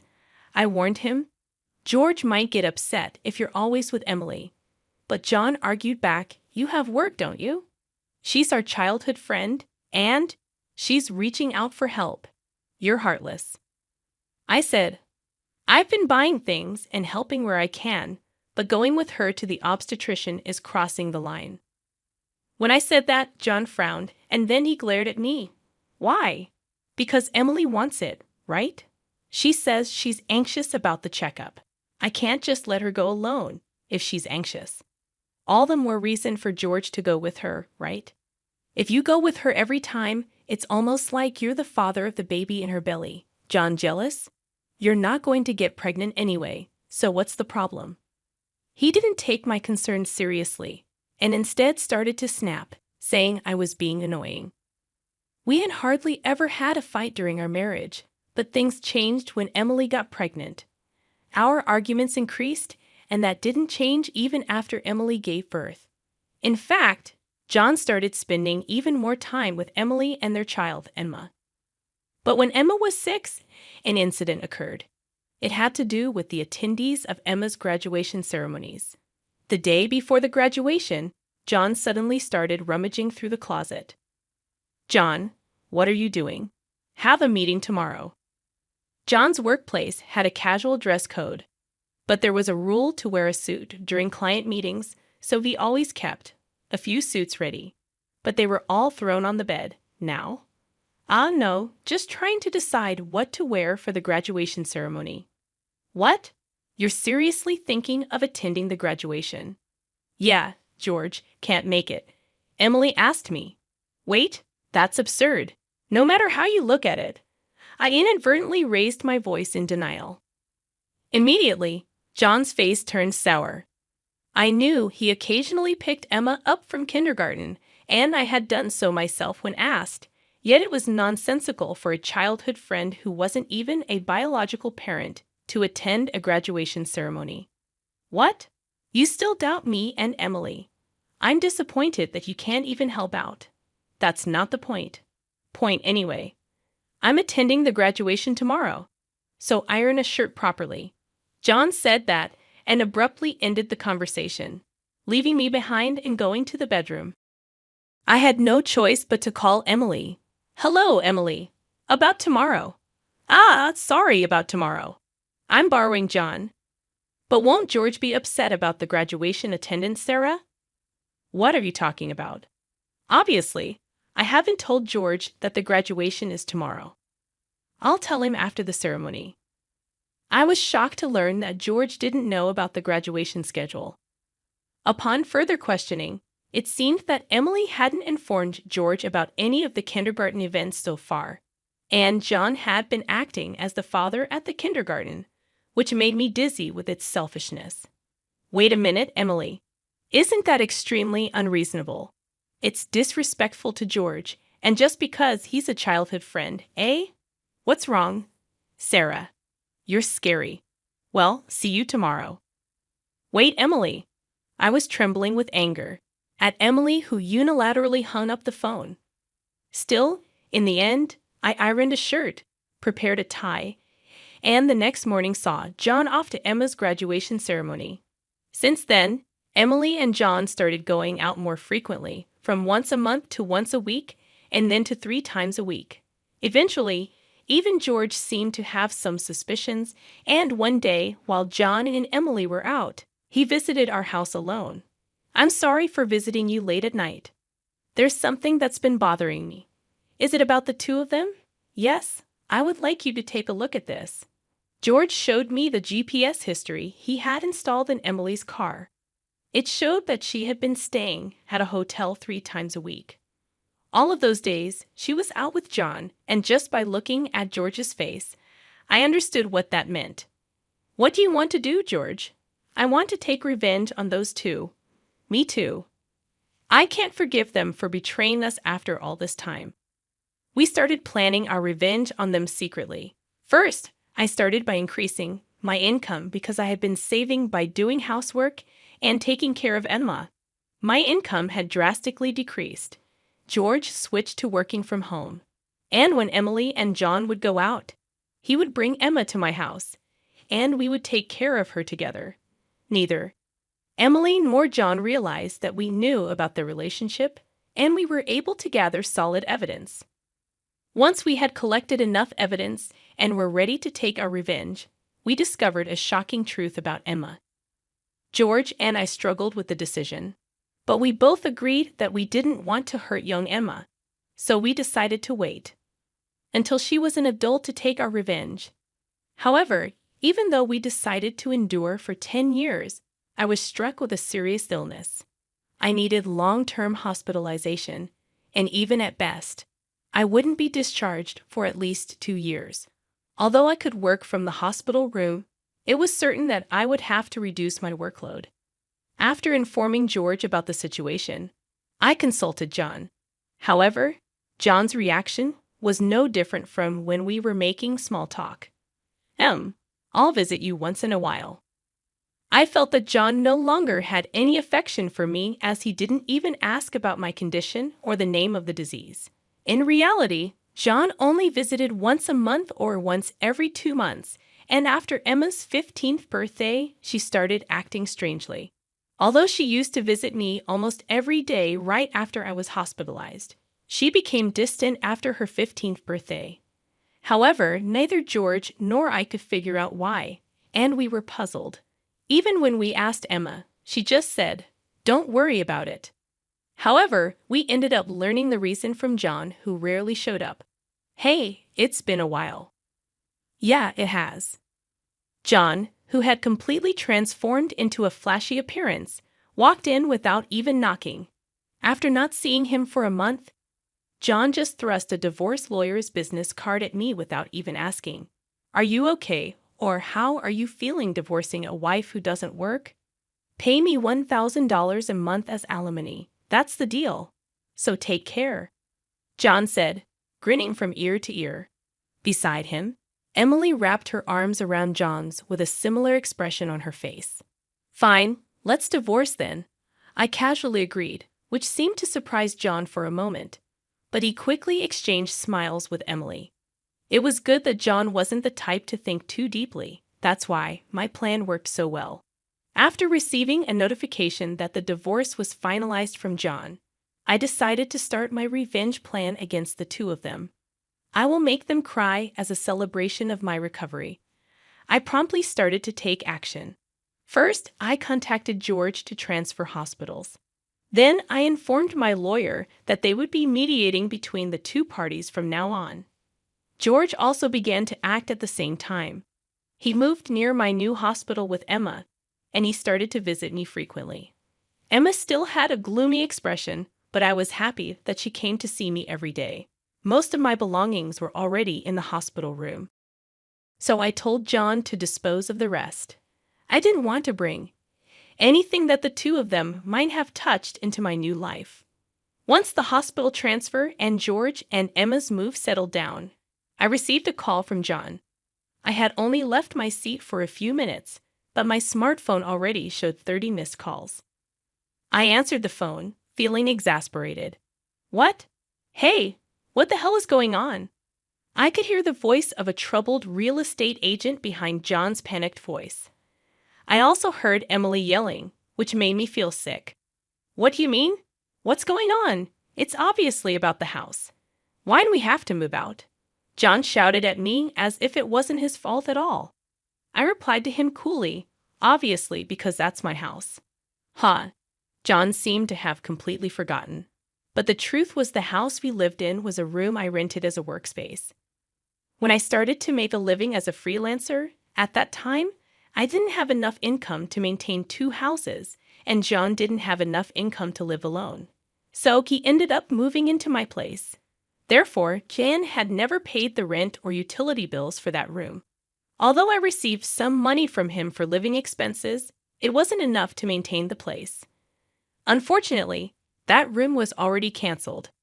It was far from the hospital I transferred to, so I had processed the cancellation the day after submitting the divorce papers. I didn't inform him because the real estate agent who knew the situation said they would contact him. George and Emma suddenly disappeared, and our house was sold. What are we going to do about our new house? I don't know. Maybe stay in a business hotel for now. As I turned on the speaker and started working, John yelled in frustration, "Don't screw with me." However, he seemed to remember something and started speaking in a more soothing tone. "Well, whatever. When will you transfer the money? We're running low on cash." "What are you talking about?" "Huh? Don't mess around. I told you to pay $1,000, didn't I?" "Oh, I don't recall agreeing to that." My nonchalant response was met with incoherent screaming from John on the other end of the phone. Apparently, he thought he could get money from me and had been squandering it. Even if he had $1,000 left, how did he plan to get by for the rest of the month? Hey, don't just stay silent. Say something. There's really nothing to talk about. My retort left John momentarily dumbfounded, but he soon started yelling again, growing increasingly annoyed. I addressed John in as cheerful a tone as I could muster. "Anyway, we're basically strangers now, so please don't contact me anymore. You'll hear from my lawyer." "Huh? Lawyer? Hey, wait a minute." I hung up without listening to John's response. He tried calling back several times, but I ignored it, and eventually the calls stopped. However, angry that I didn't answer, John started ignoring calls from my lawyer. He certainly had a childish side, but I never imagined he'd be the kind of person who didn't mind causing trouble for others. I sighed deeply at John's selfishness. A few months later, after a temporary discharge from the hospital, I visited John's parents' house. In front of me were John and Emily, both looking small and trembling. "You telling my parents is a low blow." "Oh, I just reported that we got divorced." Jan glared at me in response to my answer, but he shrank back under his father's stern gaze. "Actually, I had a great relationship with my in-laws, even visiting and dining with them when John wasn't around. Despite being so well-loved, I felt it was wrong not to share the details of our divorce. So I went to visit them. Is it true that you're remarrying Emily?" "Yes, it's true." "True.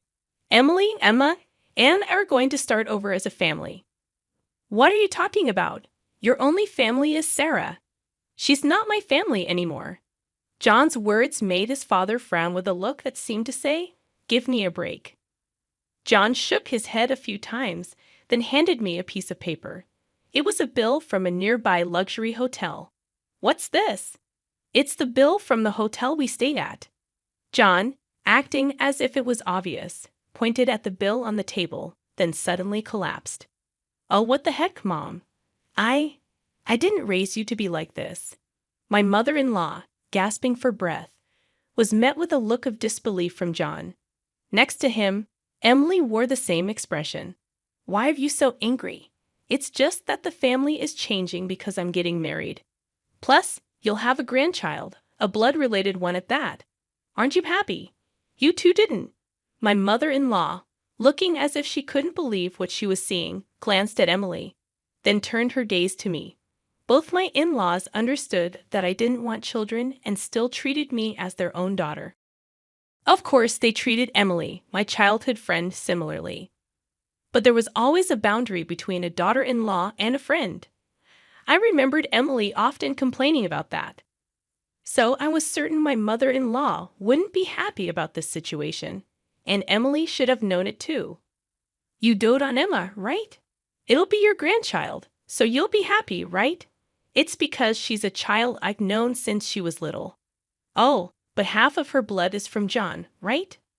Even after all this, Emily, showing no sign of remorse and acting as if she couldn't understand the problem, gave me goosebumps. At that moment, someone who had been silent until now spoke up. "Enough already. It's disgusting, huh?" Emma, who had been playing with her smartphone in the corner of the room, spoke to Emily without looking up. The room fell into a stunned silence. "My dad is the only one I consider my father, whether we're related by blood or not. He's the only one. But you know, John has always been the one to attend your school events. I heard everything from Dad, how he was always informed of the event dates after they were over, how eventually even the events themselves were kept from him. But Dad always said I was his daughter, so I am his daughter, and I will never be yours." Emma glared at Emily as she said this. Then, sitting beside me, she switched to a more concerned tone. "You know, when I found out about this, I thought you would hate me. But Dad said that wasn't the case, so I came here today. Emma, I love you so much. You were so kind to visit me every day while I was in the hospital. I was really happy, Sarah." Emma, perhaps relieved of her anxiety, teared up and hugged me tightly. It might indeed be a child resulting from an affair between John and Emily. Yet it's a child I've taken care of for 15 years. There's no way I don't have affection for her. Speaking of which, Emily, weren't you curious why I wasn't surprised when I found out Emma is John's daughter? Ah! Emily looked startled. Before she could speak, a new person entered the room. We knew from the start, 10 years ago actually. George suddenly appeared. Understandably so, as she had recently unilaterally demanded a divorce, citing irreconcilable differences. "I was shocked when you mentioned divorce." "Oh, and, unfortunately, you're not divorced yet.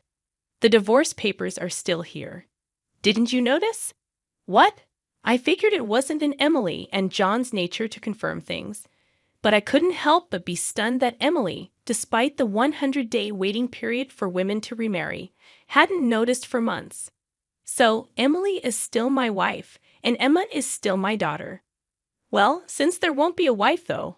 Wait, what do you mean? A 15-year-old can choose their parent. That's not true. Emma wants to be with Mom, right? Emily said that and looked at Emma. Emma frowned at Emily and held my hand. Emily was speechless at that and glared at me. Then, John suddenly burst into laughter. So that's what it is. You two are together, huh? But too bad. Isn't it impossible to live on George's salary alone? Can you stop making weird assumptions? Also, it seems George earns double the amount you think.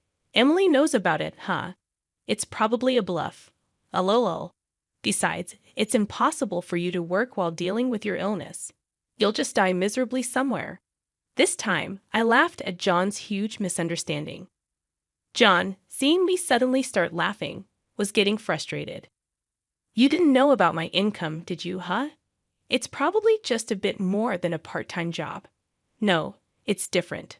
My annual income is $500,000, huh? John's eyes and mouth were wide open in shock. Emily was also stunned. In fact, over the past 10 years, I had become a popular children's book author, and my income had skyrocketed from essays, interviews, and the like. Moreover, a film adaptation is planned soon, so my income is skyrocketing. Liar. Oh, do you want to see this? I said that and showed Emily my bank account screen. It clearly showed a large amount of money being deposited every month. Emily was at a loss for words when she saw it. Sarah, let's make up, huh? What are you saying? Emily was furious at John's words. Blinded by the money, I watched them blankly and then opened my mouth.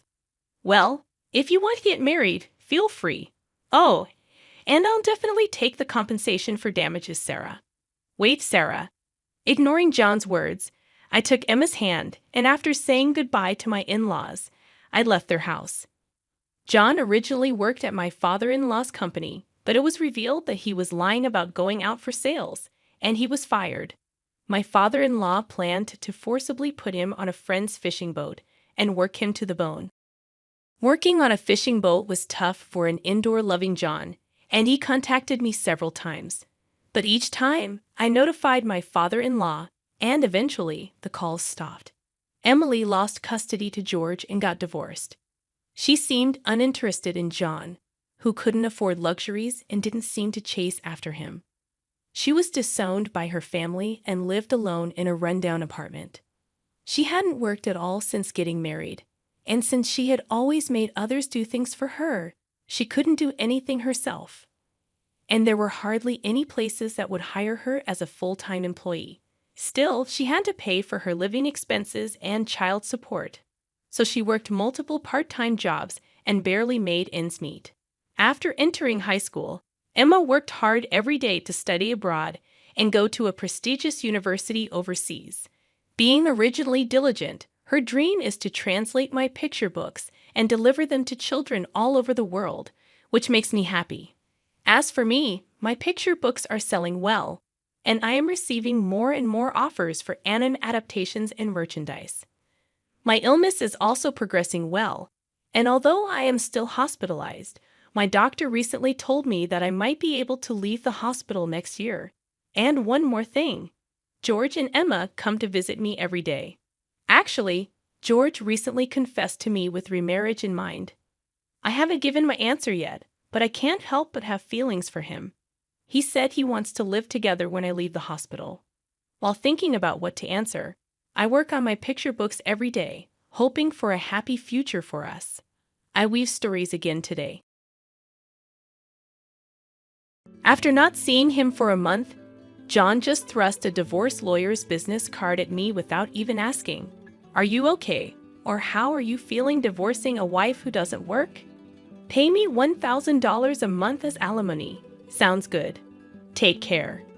John chuckled as he said this, standing beside him. Emily was wrapping her arm around his, wearing a similar smug expression. "Fine, let's divorce then." I said it so casually that John seemed a bit surprised. but he quickly shared his smile with Emily. Good thing John isn't much of a thinker. It makes my plan easier to execute. After the divorce papers got approved, I decided to start my revenge plan on both of them. I will make them cry as a celebration of my recovery. My name is Sarah Wolf. I'm a 47-year-old illustrator. I'd also work as a children's book author. I just love drawing. I have 2 childhood friends, John and Emily. They're important friends to me, and John is also my husband. It all started when John asked me out as I was heading to a different college after high school. I was surprised. I thought he was into Emily, but I couldn't say no to a confession from John, whom I had secretly liked. After some thought and consultation with Emily, I accepted John's proposal. Emily's behavior had been a bit problematic since teens, but she was still a dear friend to both John and me. However, Emily had a tendency to snatch other people's boyfriends and then dump them once they became obsessed with her, causing problems time and again. Her parents were concerned, so John and I often spent time with her to watch over her. John and I got married when we were 25, 4 years later. Emily brought her fiancé into our lives. His name was George, a professional working for a top-tier company. Nice to meet you, Sarah and John. I've heard so much about you. Looking forward to our future together. George was very polite, and we all got along immediately. We would get together during holidays and vacations, taking trips or going on long train rides to enjoy some drinks. However, things started falling apart after Emily got pregnant 2 years into her marriage. John and I originally had many siblings, so there was no worry about an heir. So we decided we didn't need children. Both of us loved kids, but weren't keen on actively caring for them. Besides, we loved our freedom to travel and enjoy drinks. We often found it heartwarming to see families with children, but it was never more or less than that. When Emily announced her pregnancy, John's attitude started to change. He quit smoking because Emily said she couldn't stand the smell, and even offered to drive her to doctor's appointments using his vacation days. I warned him, George might get upset if you're always with Emily. But John argued back, you have work, don't you? She's our childhood friend, and she's reaching out for help. You're heartless. I said, I've been buying things and helping where I can, but going with her to the obstetrician is crossing the line. When I said that, John frowned, and then he glared at me. Why? Because Emily wants it, right? She says she's anxious about the checkup. I can't just let her go alone if she's anxious. All the more reason for George to go with her, right? If you go with her every time, it's almost like you're the father of the baby in her belly. John, jealous? You're not going to get pregnant anyway, so what's the problem? He didn't take my concerns seriously, and instead started to snap, saying I was being annoying. We had hardly ever had a fight during our marriage, but things changed when Emily got pregnant. Our arguments increased, and that didn't change even after Emily gave birth. In fact, John started spending even more time with Emily and their child, Emma. But when Emma was 6, an incident occurred. It had to do with the attendees of Emma's graduation ceremonies. The day before the graduation, John suddenly started rummaging through the closet. John, what are you doing? Have a meeting tomorrow. John's workplace had a casual dress code, but there was a rule to wear a suit during client meetings, so he always kept a few suits ready. But they were all thrown on the bed now. No, just trying to decide what to wear for the graduation ceremony. What? You're seriously thinking of attending the graduation? Yeah, George, can't make it. Emily asked me. Wait, that's absurd. No matter how you look at it. I inadvertently raised my voice in denial. Immediately, John's face turned sour. I knew he occasionally picked Emma up from kindergarten, and I had done so myself when asked. Yet it was nonsensical for a childhood friend who wasn't even a biological parent to attend a graduation ceremony. What? You still doubt me and Emily? I'm disappointed that you can't even help out. That's not the point. Point anyway. I'm attending the graduation tomorrow. so iron a shirt properly. John said that and abruptly ended the conversation, leaving me behind and going to the bedroom. I had no choice but to call Emily. "Hello, Emily. About tomorrow." Sorry about tomorrow. I'm borrowing John. "But won't George be upset about the graduation attendance, Sarah?" "What are you talking about?" "Obviously, I haven't told George that the graduation is tomorrow. I'll tell him after the ceremony." I was shocked to learn that George didn't know about the graduation schedule. Upon further questioning, it seemed that Emily hadn't informed George about any of the kindergarten events so far, and John had been acting as the father at the kindergarten, which made me dizzy with its selfishness. "Wait a minute, Emily. Isn't that extremely unreasonable? It's disrespectful to George, and just because he's a childhood friend, eh? What's wrong?" "Sarah, you're scary. Well, see you tomorrow." "Wait, Emily." I was trembling with anger at Emily, who unilaterally hung up the phone. Still, in the end, I ironed a shirt, prepared a tie, and the next morning saw John off to Emma's graduation ceremony. Since then, Emily and John started going out more frequently, from once a month to once a week, and then to 3 times a week. Eventually, even George seemed to have some suspicions, and one day, while John and Emily were out, he visited our house alone. "I'm sorry for visiting you late at night. There's something that's been bothering me." "Is it about the 2 of them?" "Yes, I would like you to take a look at this." George showed me the GPS history he had installed in Emily's car. It showed that she had been staying at a hotel 3 times a week.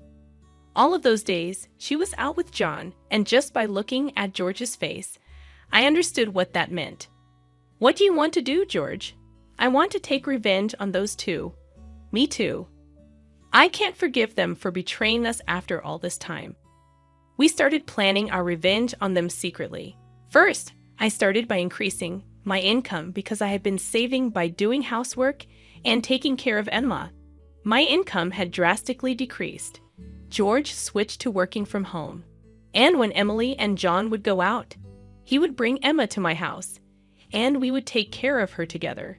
Neither Emily nor John realized that we knew about their relationship, and we were able to gather solid evidence.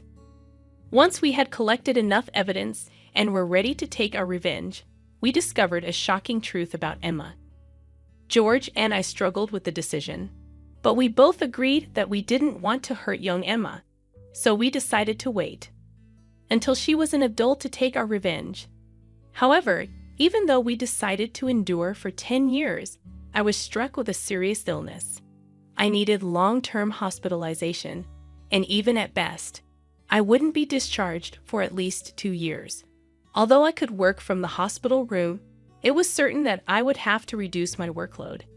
After informing George about the situation, I consulted John. However, John's reaction was no different from when we were making small talk. "I'll visit you once in a while." I felt that John no longer had any affection for me, as he didn't even ask about my condition or the name of the disease. In reality, John only visited once a month or once every 2 months, and after Emma's 15th birthday, she started acting strangely. Although she used to visit me almost every day right after I was hospitalized, she became distant after her 15th birthday. However, neither George nor I could figure out why, and we were puzzled. Even when we asked Emma, she just said, "Don't worry about it." However, we ended up learning the reason from John, who rarely showed up. "Hey, it's been a while." "Yeah, it has." John, who had completely transformed into a flashy appearance, walked in without even knocking. After not seeing him for a month, John just thrust a divorce lawyer's business card at me without even asking, "Are you okay? Or how are you feeling divorcing a wife who doesn't work? Pay me $1,000 a month as alimony. That's the deal. So take care," John said, grinning from ear to ear. Beside him, Emily wrapped her arms around John's with a similar expression on her face. "Fine, let's divorce then," I casually agreed, which seemed to surprise John for a moment, but he quickly exchanged smiles with Emily. It was good that John wasn't the type to think too deeply. That's why my plan worked so well. After receiving a notification that the divorce was finalized from John, I decided to start my revenge plan against the two of them. I will make them cry as a celebration of my recovery. I promptly started to take action. First, I contacted George to transfer hospitals. Then, I informed my lawyer that they would be mediating between the two parties from now on. George also began to act at the same time. He moved near my new hospital with Emma, and he started to visit me frequently. Emma still had a gloomy expression, but I was happy that she came to see me every day. Most of my belongings were already in the hospital room. So I told John to dispose of the rest. I didn't want to bring anything that the two of them might have touched into my new life. Once the hospital transfer and George and Emma's move settled down, I received a call from John. I had only left my seat for a few minutes, but my smartphone already showed 30 missed calls. I answered the phone, feeling exasperated. What? Hey, what the hell is going on? I could hear the voice of a troubled real estate agent behind John's panicked voice. I also heard Emily yelling, which made me feel sick. What do you mean? What's going on? It's obviously about the house. Why do we have to move out? John shouted at me as if it wasn't his fault at all. I replied to him coolly, obviously because that's my house. John seemed to have completely forgotten. But the truth was the house we lived in was a room I rented as a workspace. When I started to make a living as a freelancer, at that time, I didn't have enough income to maintain two houses, and John didn't have enough income to live alone. So he ended up moving into my place. Therefore, Jan had never paid the rent or utility bills for that room. Although I received some money from him for living expenses, it wasn't enough to maintain the place. Unfortunately, that room was already canceled. It was far from the hospital I transferred to, so I had processed the cancellation the day after submitting the divorce papers. I didn't inform him because the real estate agent who knew the situation said they would contact him. George and Emma suddenly disappeared, and our house was sold. What are we going to do about our new house? I don't know. Maybe stay in a business hotel for now. As I turned on the speaker and started working, John yelled in frustration, "Don't screw with me." However, he seemed to remember something and started speaking in a more soothing tone. Well, whatever. When will you transfer the money?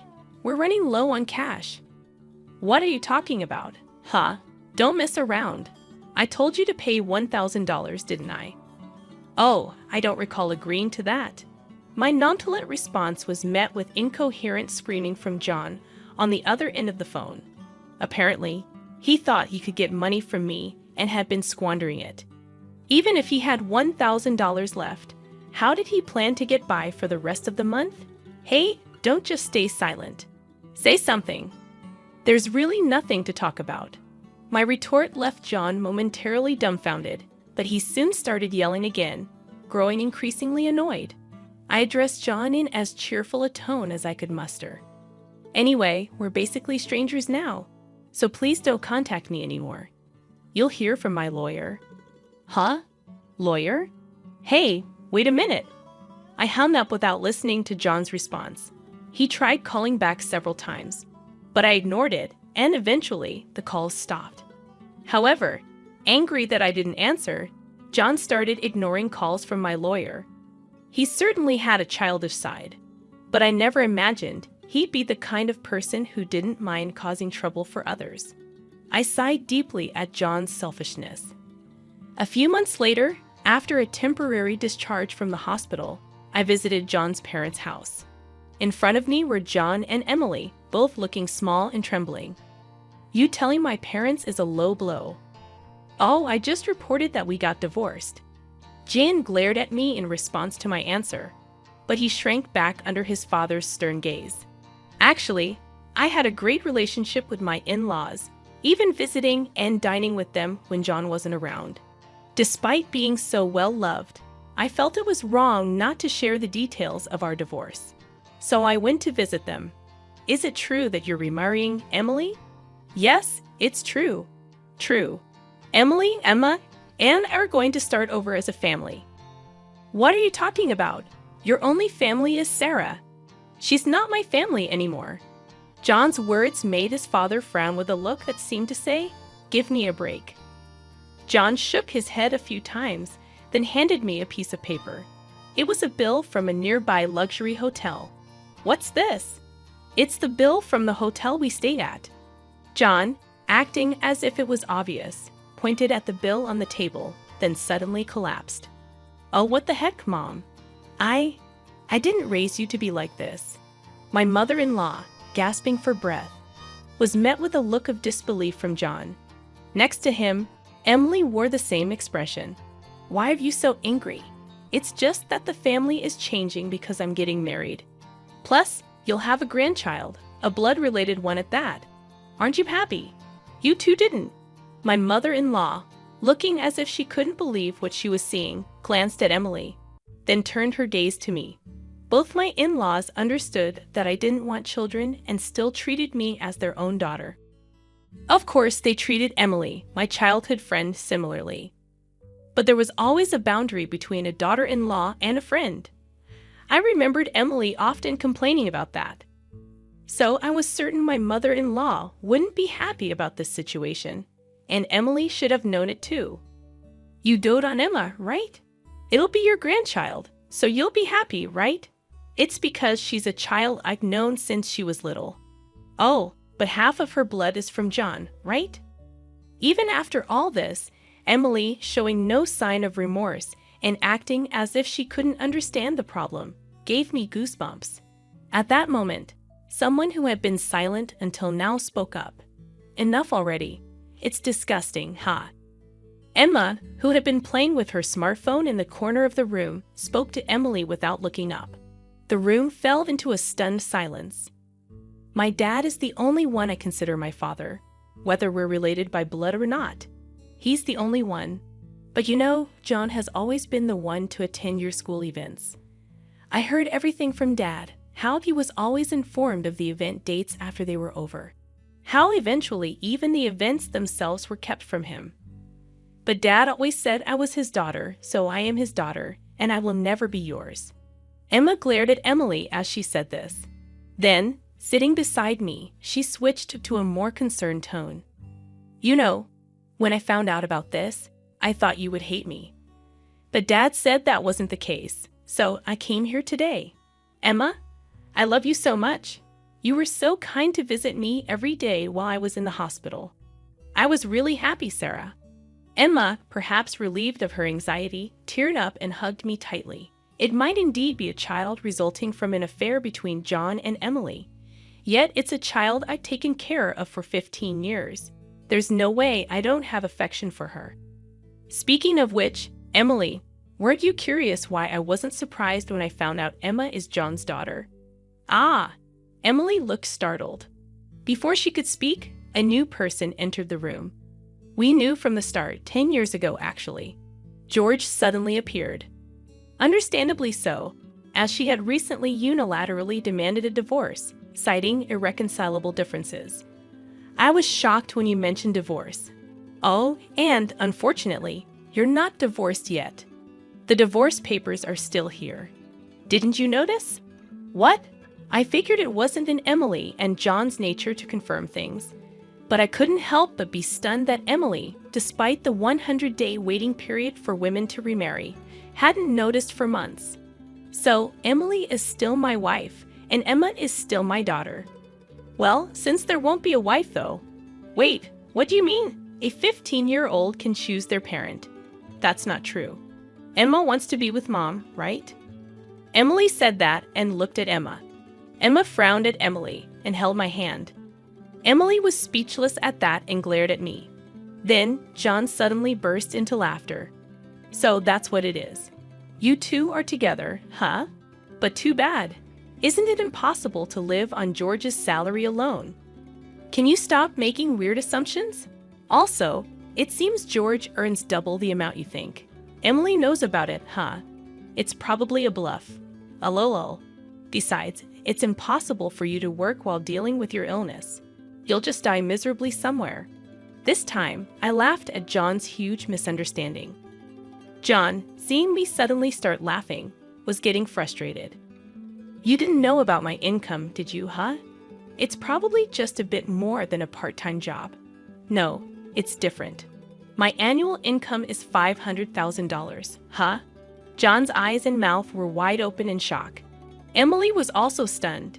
In fact, over the past 10 years, I had become a popular children's book author, and my income had skyrocketed from essays, interviews, and the like. Moreover, a film adaptation is planned soon, so my income is skyrocketing. Liar. Oh, do you want to see this? I said that and showed Emily my bank account screen. It clearly showed a large amount of money being deposited every month. Emily was at a loss for words when she saw it. Sarah, let's make up, huh? What are you saying? Emily was furious at John's words. Blinded by the money, I watched them blankly and then opened my mouth. Well, if you want to get married, feel free. Oh, and I'll definitely take the compensation for damages, Sarah. Wait, Sarah.